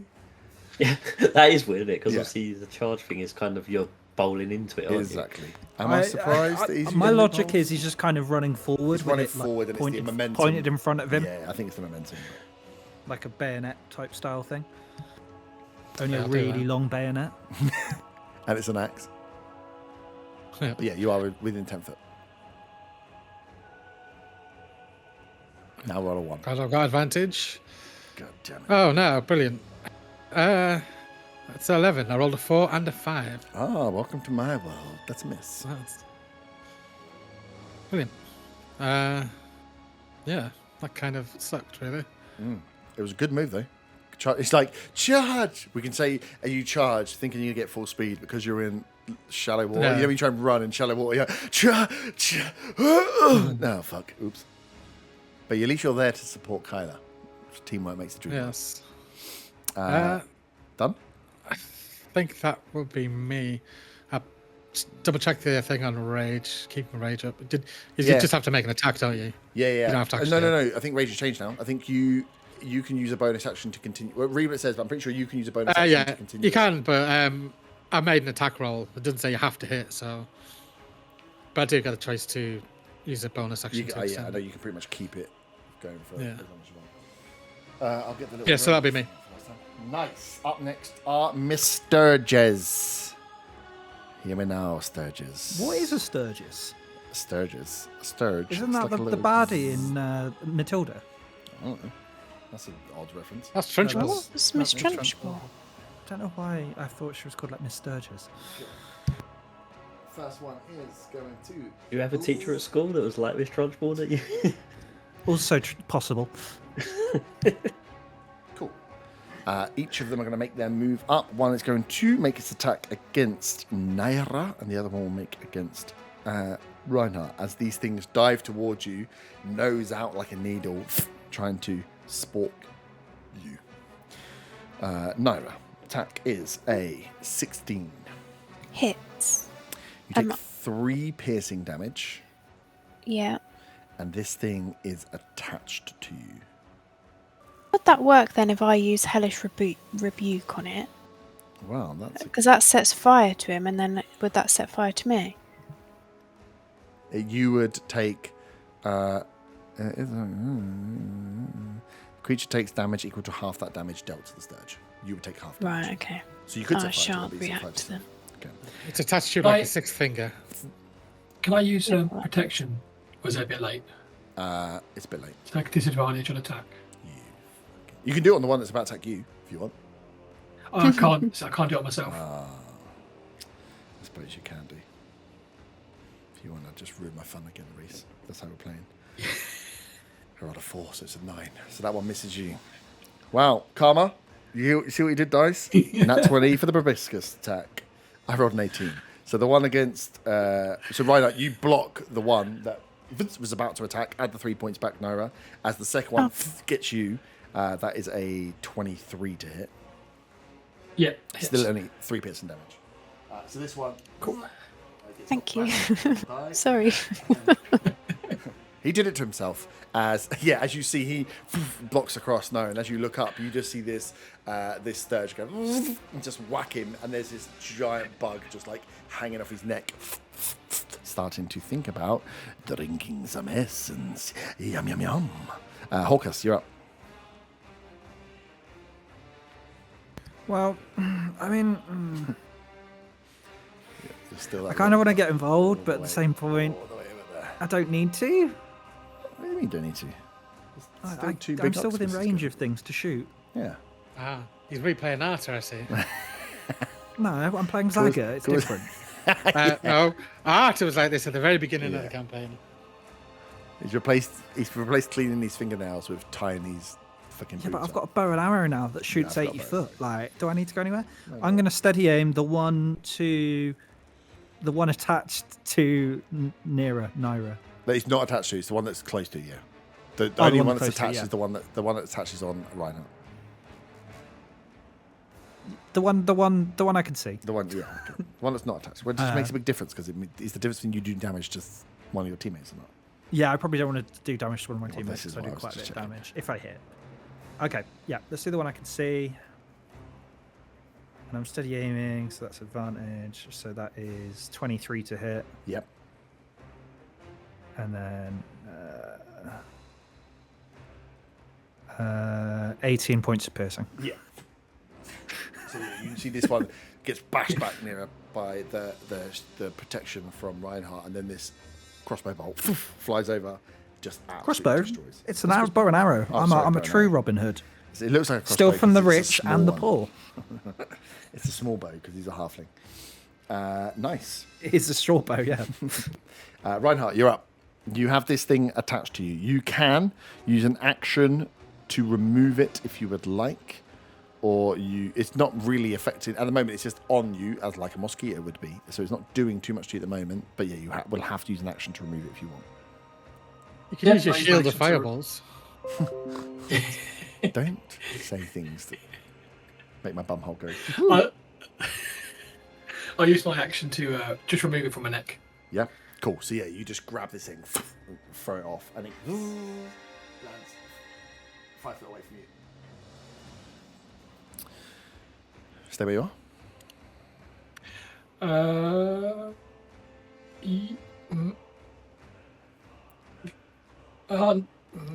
Yeah, I will. But I can't see the invisible one, and the other two are in front of the other one. So yeah, because that one's still there, I'll hang about there. Okay, Naira. The one that's bright pink. Yep. I'm going to Eldritch Blast. Eldritch Blast. I've got advantage, right? Yes. Ugh, only 13 to hit. 13 does not hit. Boyski. She stabs her feet, channeling an inner unknown being. And that's the end of my go. Stabs her feet. Oh, actually, hang on, sorry. Is Kyla still looking like he's hurt? He's back to blooded, yeah. He's dripping blood into Yeah, the I'm more hurt than I was the first time. Oh dear, I'm so sorry to hear that. I will then use my bonus action to do a refreshing. I didn't think you were going to heal him. I thought you were just asking. No, I was tempted, and then I just thought, I can't be a dick again. Is everyone Arthur? What's this? No, I actually attacked. I'll do refreshing step. I've killed 2 things, man. Refreshing step. Oh, you're missing that. Yeah. So did you have to? This is what I was trying to work out. What did you do? You misty step next to him, or you use a misty step to do healing? As long as I go within 10 feet of him, then I can use refreshing step to give 1d10 temp hit points, and I rolled a 3. Could I walk? I've got 35 foot. Could I walk closer to him and then misty step across to be close enough to him to give him 3 temp HP? So you want to stay where you are, but you want to misty step and walk back? No, I need to. I'll land next to him. It's fine. Okay. So you land next to him. Yeah. He gets the healing. Then where do you want to go? Yeah.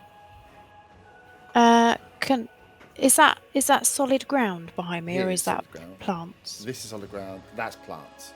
Okay. You could scramble up onto the edge of it to be slightly up, but you're still really going to be in the water. Can I try and scramble up on the little island? Yeah. Just hang out with the little mushrooms. Hang out with the coral. You're just kicking coral, just destroying it in its natural habitat. God, yeah. Absolutely disgusting behaviour. Sweet. If we don't have a Felix, then Kyla, you're up. Do I? How's the one in front of me looking? Not bloodied yet. No ink has made it into the water. I think I am going to. Do I drop that? Because I am looking quite hurt, I'm going to drop concentration on Hunter's Mark. Yep. And use my bonus action to cast Zephyr Strike. Yep. Which means that I can move without provoking opportunity attacks. Nice. For 1 minute. That's also concentration. And then I'm going to do my 2 attacks. Or hopefully do 2 attacks anyway. Mm-hmm. So you still have advantage on it because it's still verified. Yeah. So that's 23 to hit. Yep. Scimitar. So that is 8 normal damage plus 7 for the Colossus. And then I'll go with the short sword. Come on, better. Oh my god. Fucking 2 and a 1 I rolled on that. Yikes. They gonna miss.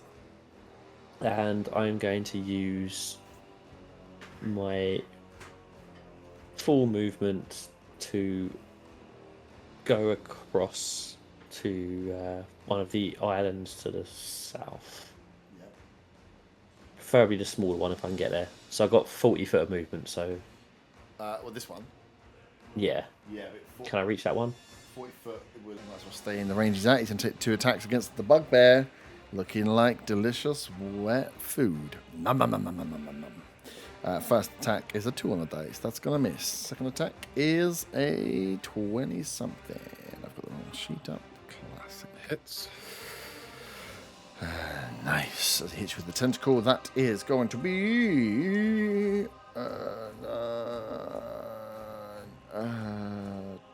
17 points of bludgeoning, which are half of your rating. Boom. Next one is going to Fairy Fire. You're concentrating on that, right? No. Yeah. Yeah. So that's what I thought. As moved outside of its 15th Really good at attack of concentrating, opportunity. though. That's good because it's going to attack you twice. The first one is from the invisible, so with advantage. First one is going to be a 24. Yeah, just hits. Just hits. Good. That's good to know. Good to know. So 14 points of bludgeoning. Which we need to do a con save for. And then the second one is again, same hit. Second attack is a 16 bludgeoning. So 2 con saves, please.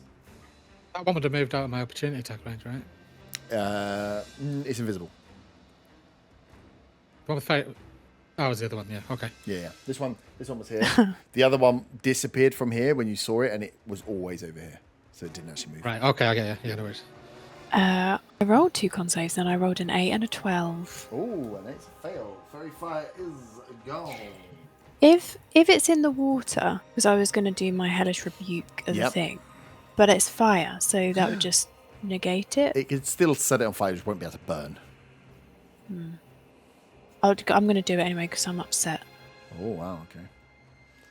Could I get a dex saving throw, please? 14 is the save. Yeah, reaction used. Dex saving throw, that is exactly 14. I'm even more upset. Do you not do half damage? Is it no damage? It does, but I'm still upsetting. So I rolled 12, so 6. I'm also on 1 HP. Ooh, that's So I think that spicy. means I might be bloodied. That you might indeed be bloodied. Ay, this is getting crazy up in here. Morgul, you are up. If Weaver is there, you have an attack. Morgul, you're up. If it gets to the end of the round, I'll do an attack. Can I? I should be able to move in between them both without getting an opportunity attack, right? Mm-hmm. Yeah, they've got long reach, so. Yeah. So the one on my right, as I look at it on the screen, is the one that's been damaged most already. This is the one that's been damaged most, yeah. Yeah, that one. Yeah, the right is on the screen. Be my left on the character. I'll attack that then. But will you? Well, I'll attack, doesn't mean I'll hit. No, I'm not going to hit. I rolled a 2 on the dice. A massive 8. Ooh. 8. 8 misses. Anything else? No. Ooh. I'll just hang my head in shame, I think. Boysky.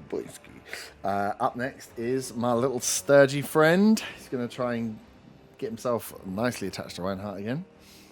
That's only a 15. I don't think that hits. No.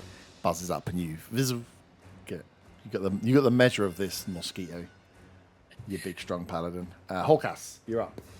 You can see everyone trawling through the water and are slashing down into the water. I would actually say from where you are, you won't have clear sight on the octopuses because they are in the water and you are above the water. So.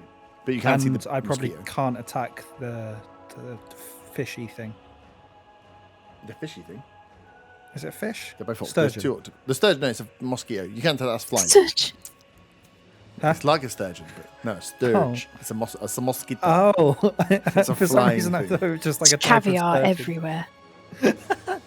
It's a green circle. That one's attached to, I can't remember his name. Reinhardt, yeah. It's close to it. It was trying to get to him, but he's managed to bounce. So it is free and in the air at the moment. Okay, I'm going to move. Oh my god. Let's get off this boat. How far are you moving? Full movement? Yeah, but I'm going to stand the land. What's your full movement? 30? Yeah. Yeah, so 10 to go off the boat. And then you are Right, I'm going to try and bow this biatch, Bow the sturge. Yeah. The mozzie. the sturgeon. Do it. Do it. 22. Yep. And I get sneak attack because it's got someone next to it. Yep. It's not as good. Oh, no. Scrap that. It is as good as last time. That's 18 points of piercing damage. You absolutely obliterate. As again. Right now, you're dodging this mosquito thing in the air. But an arrow, not a crossbow bolt, comes flying across, just Thank you. disintegrating the sturge as it was flying. For my bonus action, Yep. I'm going to dash. Hey, hey, hey.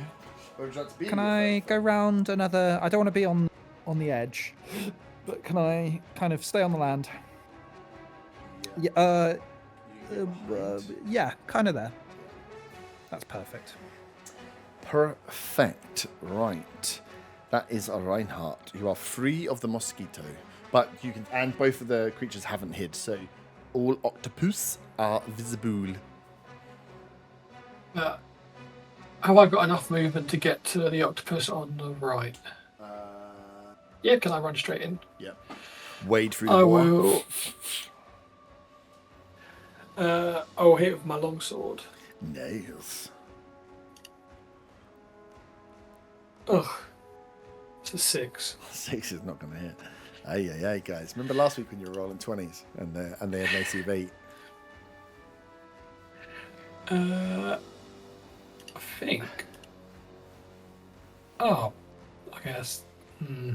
Balls. Okay, that's me done. Balls indeed. Naira, you're up. I'm not having a very nice time. Get your reaction back there. That's good. Oh, I can't wait. Do they look like they would reach me with their tentacles if I 100%. try and run away? If there was one hidden there and you've been moving around, you hadn't been hit by it on an opportunity attack. You saw the reach that they got to get Reinhardt when it was in the water. There's nothing around me that I can... Is that one on the land still buzzing about? No. Just 2 octopus now. All the sturges have been murdered. Okay, and are they invisible, sorry? No. Okay. Then I will just attack them. Wow. Nothing to lose. Yeah, I know. Revolutionary. That's pretty crazy. The one closer to me, Yep. I'll Eldritch Blast him. Yeah, good thing with these is they're not within 5 foot because they've got longer reach. So no. And then, a single tier as I roll an 8. Where are those consistent 23s from last week gone? I went back and actually looked. I think you rolled over 20 and then rolled like a 7 or 8. I was like, oh my god. You rolled 2, 1, 7, 1, 8, and then 21, 22, 21, 23, 24. I was like, what the fuck? Mm-hmm. And now, I've rolled about 6 2s tonight. And that's it. I'm just going to leave it there. you're going to die. Sweet. Weaver, you round? Yes, Sweet. I You've got don't know how two. long for. You've got 2 actions. Because we're back to I've got you at the end 2 of round 5. So you've got 2 goes. Oh, that seems unfair. Well, no, it's quite fair. Because you should have had a go before, and now it's back round to you.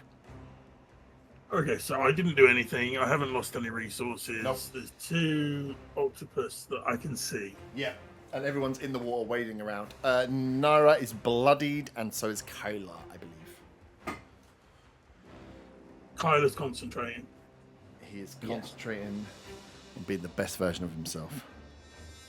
That octopus between Kyla, Jizzman, and the bugbear. Kyla Jizzman. Yeah. Listen and whispers it. Dissonant whispers. Is that wisdom? Wisdom, please. Wisdom. That's a 17. Is a pass. And it's shit damage. It will be 4 points of psychic damage. 4 points of psychic. Sweet. You get to go in. Fuck it, I'll do it again. Come on. This time I rolled a 2 on the dice. That's going to be a fail. Yay! Does it still have its reaction? I have no idea because I wasn't here. Yeah, because it's got long reach. It hasn't used an opportunity attack. 9 points of psychic damage. Well, that's a bit better. And the running away. 9 points. And then it's going to use... I don't think any of you... actually, fucking Bugbear will be in range. Interesting, because...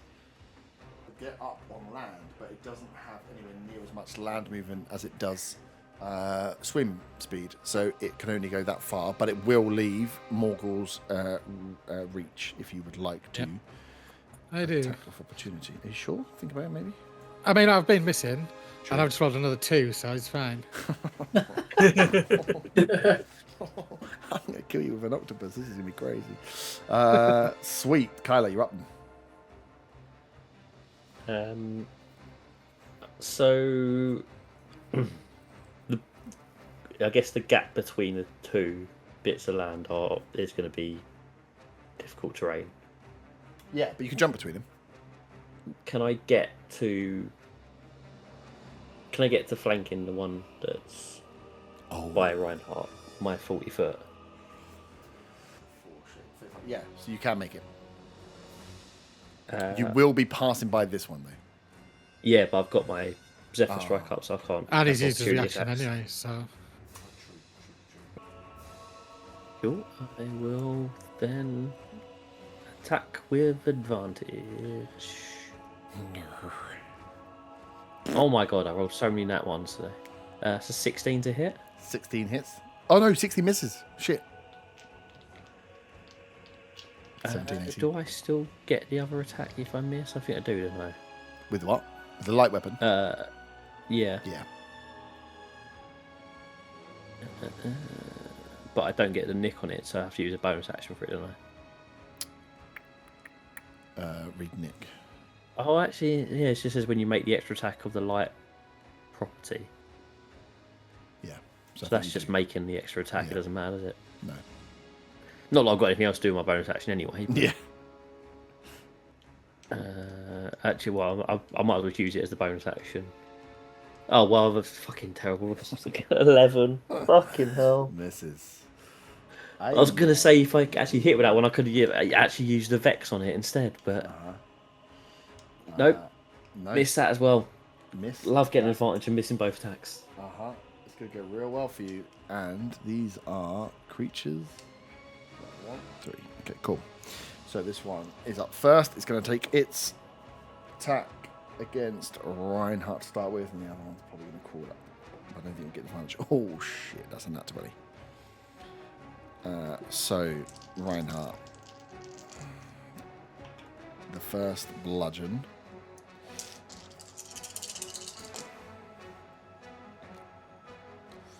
Ay.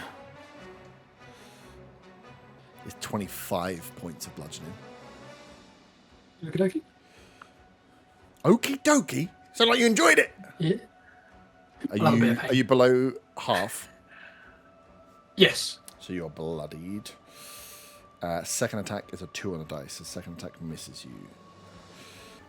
If one can get advantage, then I'm going to have to take it. Kyla, as this octopus gets its senses back, flips up to flank you with its buddy. First attack is a 17. I'm going to use my reaction to parry to add 2 to my AC. Which makes it 18. cool. So the first attack misses. Second attack is a 21. Shit. Yes. All right. Low roll, please. Quite high. Okay. That is 15 bludgeoning. I'm down. As Kyla goes down, concentration is dropped. And you are just on the edge of the water. Morgul, you are up. No Sturges left on the battlefield. I'm Ashley Johnson in surprise in disguise. How far am I from the one at the back? Can I get to it in a straight line to do my charge, or is that a wonky line? Yeah, from here you'd be charged 10 foot. Yeah, I'll do that. 20, 25 foot. To get within 10 foot as well. Yeah, I'll do that. Actually, I'll go within 5 feet so I can... Or am I there where I was 10 feet? Am I still 5 feet to Kyla? Okay, that's good. No, to be 5 feet for Kyla, you need to be 1 up. I'll do that then. Yeah. Doesn't make a difference. Okay. Please roll more than a 2. Yep. You guys haven't hit. I did roll more than 2. I rolled a 3 to make a massive 9. 9 doesn't hit.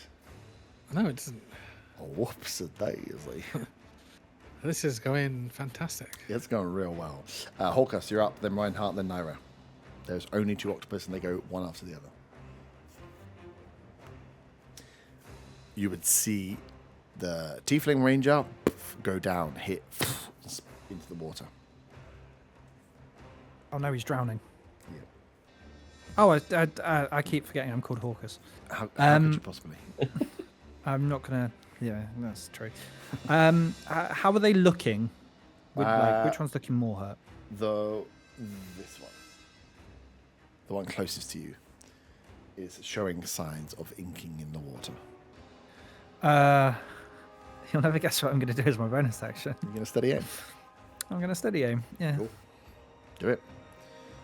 Do what rogues do. We need some damage to actually be hit. 18 to hit. 18 hits. 15 points of piercing. Boyski, boyski. Nice. That one is. I rolled poorly as well. Yeah. That one is now bloodied. It was very close to bloodied. You put it well into bloodied now. Nice. That was your bonus action steady aim, wasn't it? So, are you done? Yeah, I can't move. Reinhardt, you're up. You see another bow come over from your left-hand side, pierces in as this octopus. Oh, I'm not done. Sorry. No. I'm going to activate. I forgot to activate it. Vex, so I get advantage of my next attack before the end of my next turn. 3. Because I don't think that requires an action or anything. No, Vex just happens. Sick. So it's just 1 for you to remember. Reinhardt, you're up. Can I skirt around so I can touch Kyla and cure wounds him? Indeed. Cool. So I'll cure wounds. That is 10 healing for 10 healing. Thank you. Let's go let you wake up. Garble, garble. And then with my bonus action, Yep. I will pump 10 healing onto myself with lay on hands. Nice. There's a rule where you have to describe that as touching yourself. Touching me, touching you. I'll use the same hand that I brought him back to life with, and I'll use the same hand just to touch my chest and be like, oh yeah. That's like offering someone a hand and you just touch the balls. Nice. Sweet. Can I move back round No. and put him into flanking? You would have used, you've already, No. because it's difficult terrain, you use your full movement just to get around in touch with him. Okay. You can only move, are you 30 or 35? It doesn't matter, it's half, but 30. 30. Yeah, so it's only 3 squares. Okay. Naira, you're up. You can see this shit show happening from a distance. I'll just Eldritch Blast the one near me, the closest one to me. Closest one, yep. One that's Oh, bloodied. 24. There she is. There I am. 10 points of force damage, please. Turn back on. Okay, that one is looking weaker. Nice. Well into bloodied. Yeah. Water is and dispersed. And the octopus is hit. I'll use another one of my Misty Step charges. Yeah. I'd like to go on the island on its own at the towards the bottom, please. Here. Nope, the other one wanna be within- diagonally. You want to be within No. 10 foot though? or you just moving? No. I'm doing it to myself. So that little one. There's There. so many islands on here. Here. That one. Just south. Yeah. And I'll use the refreshing one on myself. Nice. Felix, back around to you. Like, Jersey guy is back up. He's back up. So you can see they're just like these three are just splashing around in the water trying to attack these octopus that you can just about make out the movement of. He's gone down and then come back up. I don't know why, but I picture them with one of them with armbands and one of them with like a rub. Is it because of the missing? And are either of the octopuses looking bloodied? Yes, the one closest to you is this boy is bleeding into the water. Because I'm at range, I will dissonant whispers him again. Ooh. Okay. Just wondering where he will run, but yes, do it. Wisdom, it's only a 10. It is a fail. Low roll, 7 points of psychic damage. 7 psychic damage is looking weak with 10. Do octopus? Surely octopus have a fucking like. I can squeeze through a gap because I'm a fucking octopus. I mean, octopuses can. They're not a squeeze through tiny halfling. gaps. Or I've a never bugbear. seen an octopus try and squeeze through a tiny gap, Dan. It's really freaky. I mean, I've seen cats do it, and just octopus are more able to. Yeah, they only have a beak. That's it. So it's going to move out of the range, 10 foot. It will be out of the range of all three of you as it goes. It squeezes. Although I'm not sure. It's within 10 feet of me, isn't it? 5, 10. Yeah, but it's within 10 foot of you, but behind either the tiefling or the other octopus. So I'm working out how you're supposed to attack. You can't attack someone that's like if someone moves out of your range, but there's someone in between you. I don't think. That's fair. I let you do it disadvantage as you're trying to like alley-oop over the top to catch it. But yeah, it just is a bit of a weird one because normally melee you'd be in touching. 5, 10, 15. They got fucking squibble away. It's full movement, but which is off the board. But all three of you can take attack. You take yours, Morg will take yours with disadvantage because you're going over the top of the other one. I mean, it's not like I've been hitting, is it? So True. I rolled a never nine got on another mine. one. Oh god. That's the wrong one. Uh, That was the wrong one. did you all roll? I thought you all rolled in that one. Then I thought what? No, I rolled a 9. Okay, I rolled a 13. that misses all three of you as this thing goes. Trying to tee it up for the Yeah. three of you. I know, you know when I was like, oh, that sounds too powerful, when you get 3 opportunity attacks. And it also means that you three have all used your reaction to take a swing at this thing. It does mean Jizz guy isn't flanked anymore. Yeah. True. Reinhardt. I got to stop calling him Jizz guy. Jizz guy. Yes, you do. Jizz guy, you're up. I mean, Kylo, you're up. This one is not bloodied yet. The one I that know. scurried away is bloodied. Right? Not surprised we've been missing. Yeah. Don't make the rules. Just play them, baby. What the fuck do I do? Just lay prone, slowly drown. I mean, he sounds like the best option right now. the Dragon Ball's probably watching from just and saying, look, someone said these guys were good fighters. Guys. Can I? He's gonna fucking get back to that if I do. Just say under his Oh fuck it! Can I get? Have I got enough movement to get round to flank this one? You will your. I would have used your half long to get out, strider wouldn't I? You would have to get up, yeah. And I think your long strider drops, right, if you go unconscious. Probably, yeah. Yeah. So I will you use half to get rid of that up, one. So, you can get up onto the land. I might as well just get up and just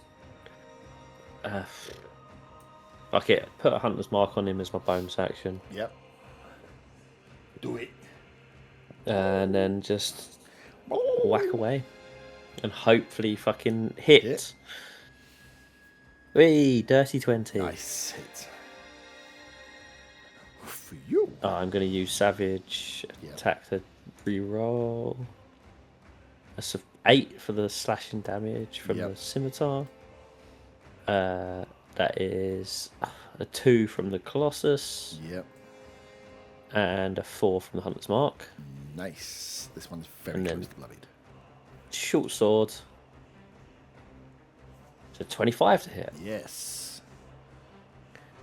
And then it's 7 piercing Yep. plus the Hunter's Mark. There's another 6. Nice. Because I remember now that I actually have the 2-weapon fighting where I get the bonus. Not Yes. You got Not the the one shoot the attacks. fighting style. Nice. That Yeah. octopus. The second short sword stabs into it as it starts to bleed out into the water. It is bloodied. What's the property of the short sword? Is it advantage for you? Is it disadvantage for you? yes. Okay. So yeah, I was actually going to ask. So all the effects. Go Yeah, on every you get attack, them was it? with whatever. You just can't double up. The same Nick. one. Yeah, no. I think you can, but I think there's only some of them that because like there's no point doubling up a Vex because Yeah, you well, only get Nick advantage couldn't one. double up, could it? Yeah, I think Nick is one of them that says you can only use it once per turn, and I'm pretty sure it's Nick. So you can't attack makes sense. with the scimitar, get an extra Yeah, yeah, attack. Nick attack says the once per scimitar, turn, yeah. Once per turn, yeah. So every other time you take a hit, you get those things. Because I think they don't Okay, double cool. up anyway. If you take Vex and Vex, you still only get advantage on your next attack. So sweet, good damage. Both are bloodied. One is 80 foot away, having scrambled. The other one is much closer. And oh, that was your go, wasn't it? Mm-hmm. So it's my go to swim back intelligently as he's realised that he's just been dissonant whispered.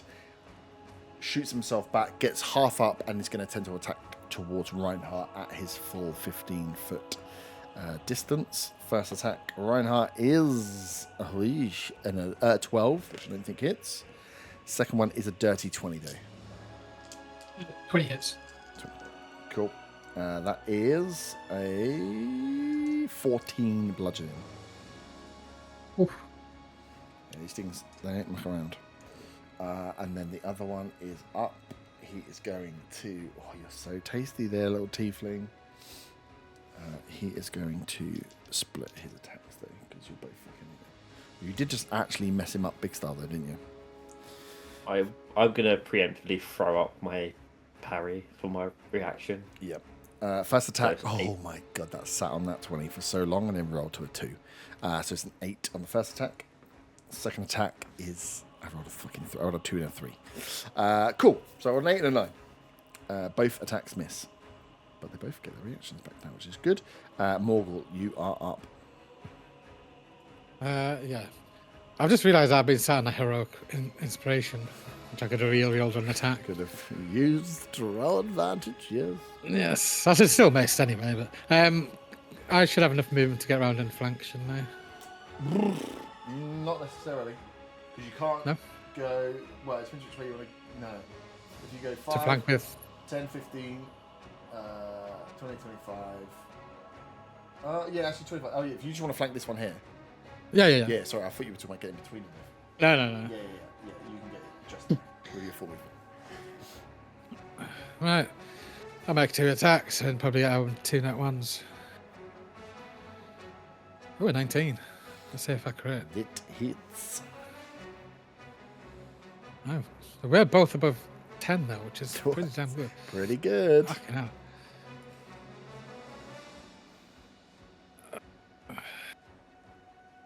That's 12 slashing. And 4 radiant damage to that one. Nice. This one is... They're both looking equally messed up. They're quite messed up. Really. Sweet. Are you done? Yeah. Hawk ass.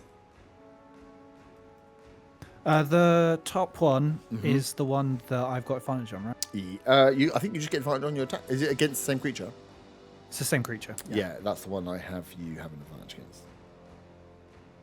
Perfect. Well, I'm just going to attack it with my short, and then I'm going to make a decision on what I do. 21. Yep. And because I've got advantage, I get my sneak attack. This is really, really annoying. 15 points of piercing damage. What, the main feature of being a rogue? Yeah. It just feels very. I'm not really doing much. I'm just hitting things and standing back. It's the difference between like some of you get multiple attacks and some of you get one attack that does a lot more damage. It seems to be the way it goes, and that is enough to kill it as the longbow attack. Perfect. As the Octopussy goes up too high, you take them. I don't want to get my feet wet. Yep. So I'm going to move to the edge of the land, to the sort of the east side of it. Yep. As far as I can, and then that's going to be my. I'm going to. Can I try and hide in the coral? The coral. Yeah, go for it. Give me a stealth check. Just have to hit 15. That is a 24. You are hidden. You have the invisible condition. Hey. Nice. Another feature of being a rogue. Yep, the other one. It's just like, how do I get advantage or have someone stand next to something so I can get sneak attack, please? Thank you. Can I just ask Herb, as I'm standing in the water, Yep. what's the water temperature feel like? It feels, it's not ice cold. It's not necessarily warm. It's like tepid. But Okay. from That where you've shocks come me. from, it should be ice cold. Yeah. Definitely slightly warmer. Reinhardt, you're up. I'm just going to run into the side of the octopus that's still there. Yep. And I'm just going to... and I'm going to attack it with my longsword. Yep. Oh, is that camera froze? Yeah. Hey! Natural 20. Oh, nice. That hits. Do the big damage. Where's my table cam? So, do I just roll my dice and double the dice? Oh, god damn it. Roll. Yeah. Yeah. Okay. Well, you can roll. It's up to you. You can do that. Or I you think can roll on twice D&D the Beyond amount it of will do it automatically. If it's a crit on D&D Beyond, it does do it automatically. Okay. You'll see it will say crit when you roll the dice. It will show you. Oh no, it didn't do it. It didn't do it. So, I got 8, so I double that to 16. No, you And only then- double the dice. Yeah. Yeah, and then plus 2. Yeah. So, because I rolled an 8. No, you rolled a 6. Oh, sorry. So the 12. Oh to wait, are you 14, doing it yes. two-handed or one-handed? One-handed. One-handed. Yeah.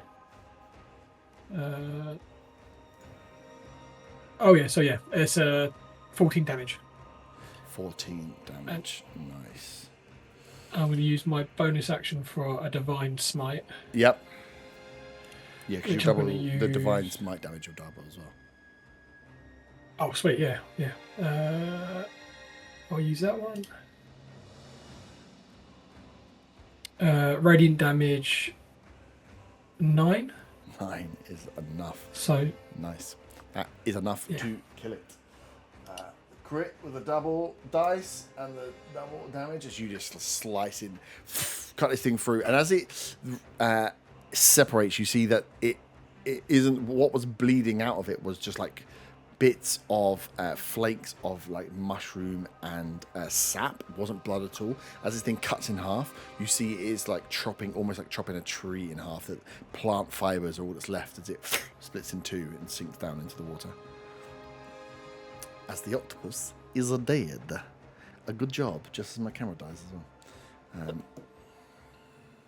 As that happens, I wouldn't say good job. I'd say laboured job. Yeah. As that happened, I kind of collapsed onto that bit of land next to me and I turn around and thank Reinhardt for getting me back up. Do I have a point of exhaustion for going down? Yes. Yeah. Yes, you do. I kind of just sit there for a bit to kind of get my breath back. Yeah. As you look around, there doesn't seem the sturges that were up in the ceilings. You can see that there are different these bulbous like sacks dotted as you look down, dotted about the cave. That there seems to be something that's growing through. And who smelled it first? Morgul. Who smelled it? Do it. Morgul, give me another perception. Give me a perception with advantage.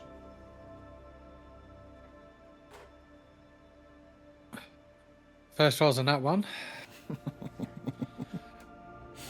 And an 18 for a 19. Nice. With the 19, as you track back, thinking about looking for where that smell, that fume smell was, you can see running through the cave. So where this is like an archway kind of cave. So you've got the big sides that comes up to this point where you can physically see these fumes.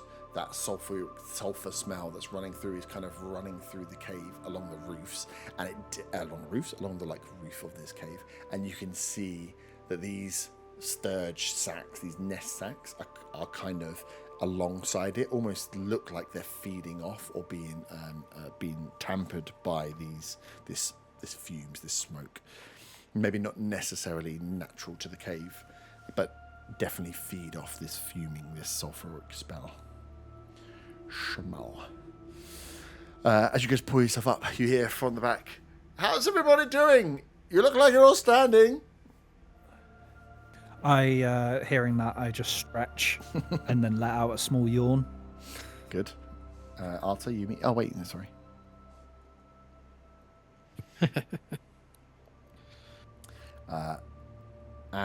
So you, at the moment, as you look around, there is no danger in this part. You can see these rock pools keep carrying on as you were to go kind of east off the map and raise up slightly as you can see the cave goes deeper up and round.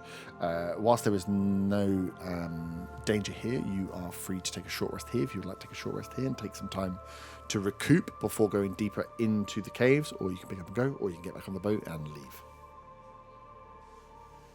I would like to short rest. Yes, thanks. I would like to short rest.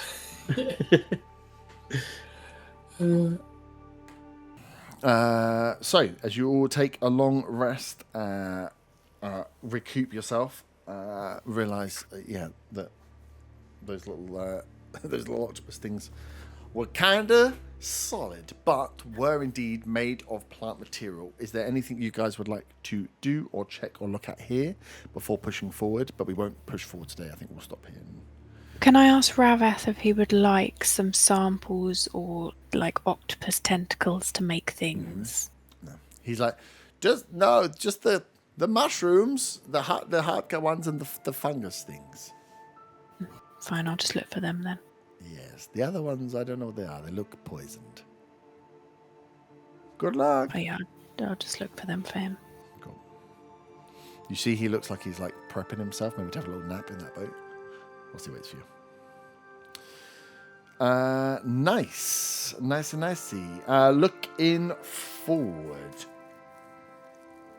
Before we move on, as you finish taking your rest, and you peer forward to what is to come, you can see that the next cave, as it rises up out of where the tide would rise, you can see all these stones at high tide would be completely covered, and there is almost like a ridge as you get up to the top point where you don't think the water would carry on anymore. And as you guys would have rested close to that area, because it would have been the driest, I think, you can kind of just peek up and have a look what the next part of this cave, the next level of the cave is. As there is, it's like the cavern stays about 50 foot high, and this is where you see the fungi starting to grow, where the coral has kind of changed, and you can clearly see mushrooms ranging from tiny little, like almost grass-shaped long tips with tiny little mushroom heads on top, to almost like tree-sized mushrooms that hang over the side. It's almost like a forest of mushrooms that run through here, all of the different colours of the rainbow showing through. And then at the far side, you can see where the cave kind of hooks round. The whole cave, as you come in, kind of doglegs round to the left, and you can see where it doglegs even further up, almost like a spiral, as it goes deeper into Draca, the island itself. Can you all give me perception checks, just as you spot before you start taking steps forward? 4. 4. That's not very good, is it? 13. It's not. 17. 9. Nice. 18. 17 and 18, as you guys kind of peer in to have a look, and the rest of you would just be amazed by what you're seeing here. There's like an array of colours and different. You wouldn't, if you have not seen myconids and heard of them before, they don't know where you've seen this array of mushrooms. All of them looking like they could possibly kill you. Like, you're not sure if the colour is good or is bad, but either way, it's quite the sight. This like kaleidoscope, this like Christmas tree lights that just run through of all these different colour mushrooms. The two of you were 17 and 18s. As you are peeking through, you notice a bit of movement that could just be like slow. At first, it seems like the slow swaying of the mushrooms, but you spot two small, little, and when we say small, like 1.5 feet, maybe larger, look like just mushrooms, but they have little legs and little arms, and you see that they are peeking out and peeking back, and as you look out, you see that one of them is looking at you, and it shots back, and you see it just starts to skitter back through the like brush, the large areas of mushrooms that are there. So there looks to be some live mushrooms, although they are only about 1.5 feet tall, in the next cavern that possibly have spotted you. But we will stop there. And come back to the next part of the cavern next week. Unfortunately, no level up after that fight. That was just the beginning. I don't think we deserve one after that. That was felt good though. Felt good to get all those. Oh, you used all your 20s last week when you needed an 8. It was quite crazy. But GG's, you are into the Seagrow caves, where there are sulfur fumes, which you will all be smelling now, that are running through the cave. This strong smell, and yeah, the water in here is warmer. The cave itself has this warmer, damp, and moist smell to it as you're about to explore further into. For what with your player characters at least be the first interactions with the myconid people. Sweet. GG's, guys. Apologies for the crashing of the PC, but we'll sort that out for next time. Until next week. Ta-ta, farewell. Ta-ta, farewell. Ta-ta, farewell. Ta-ta!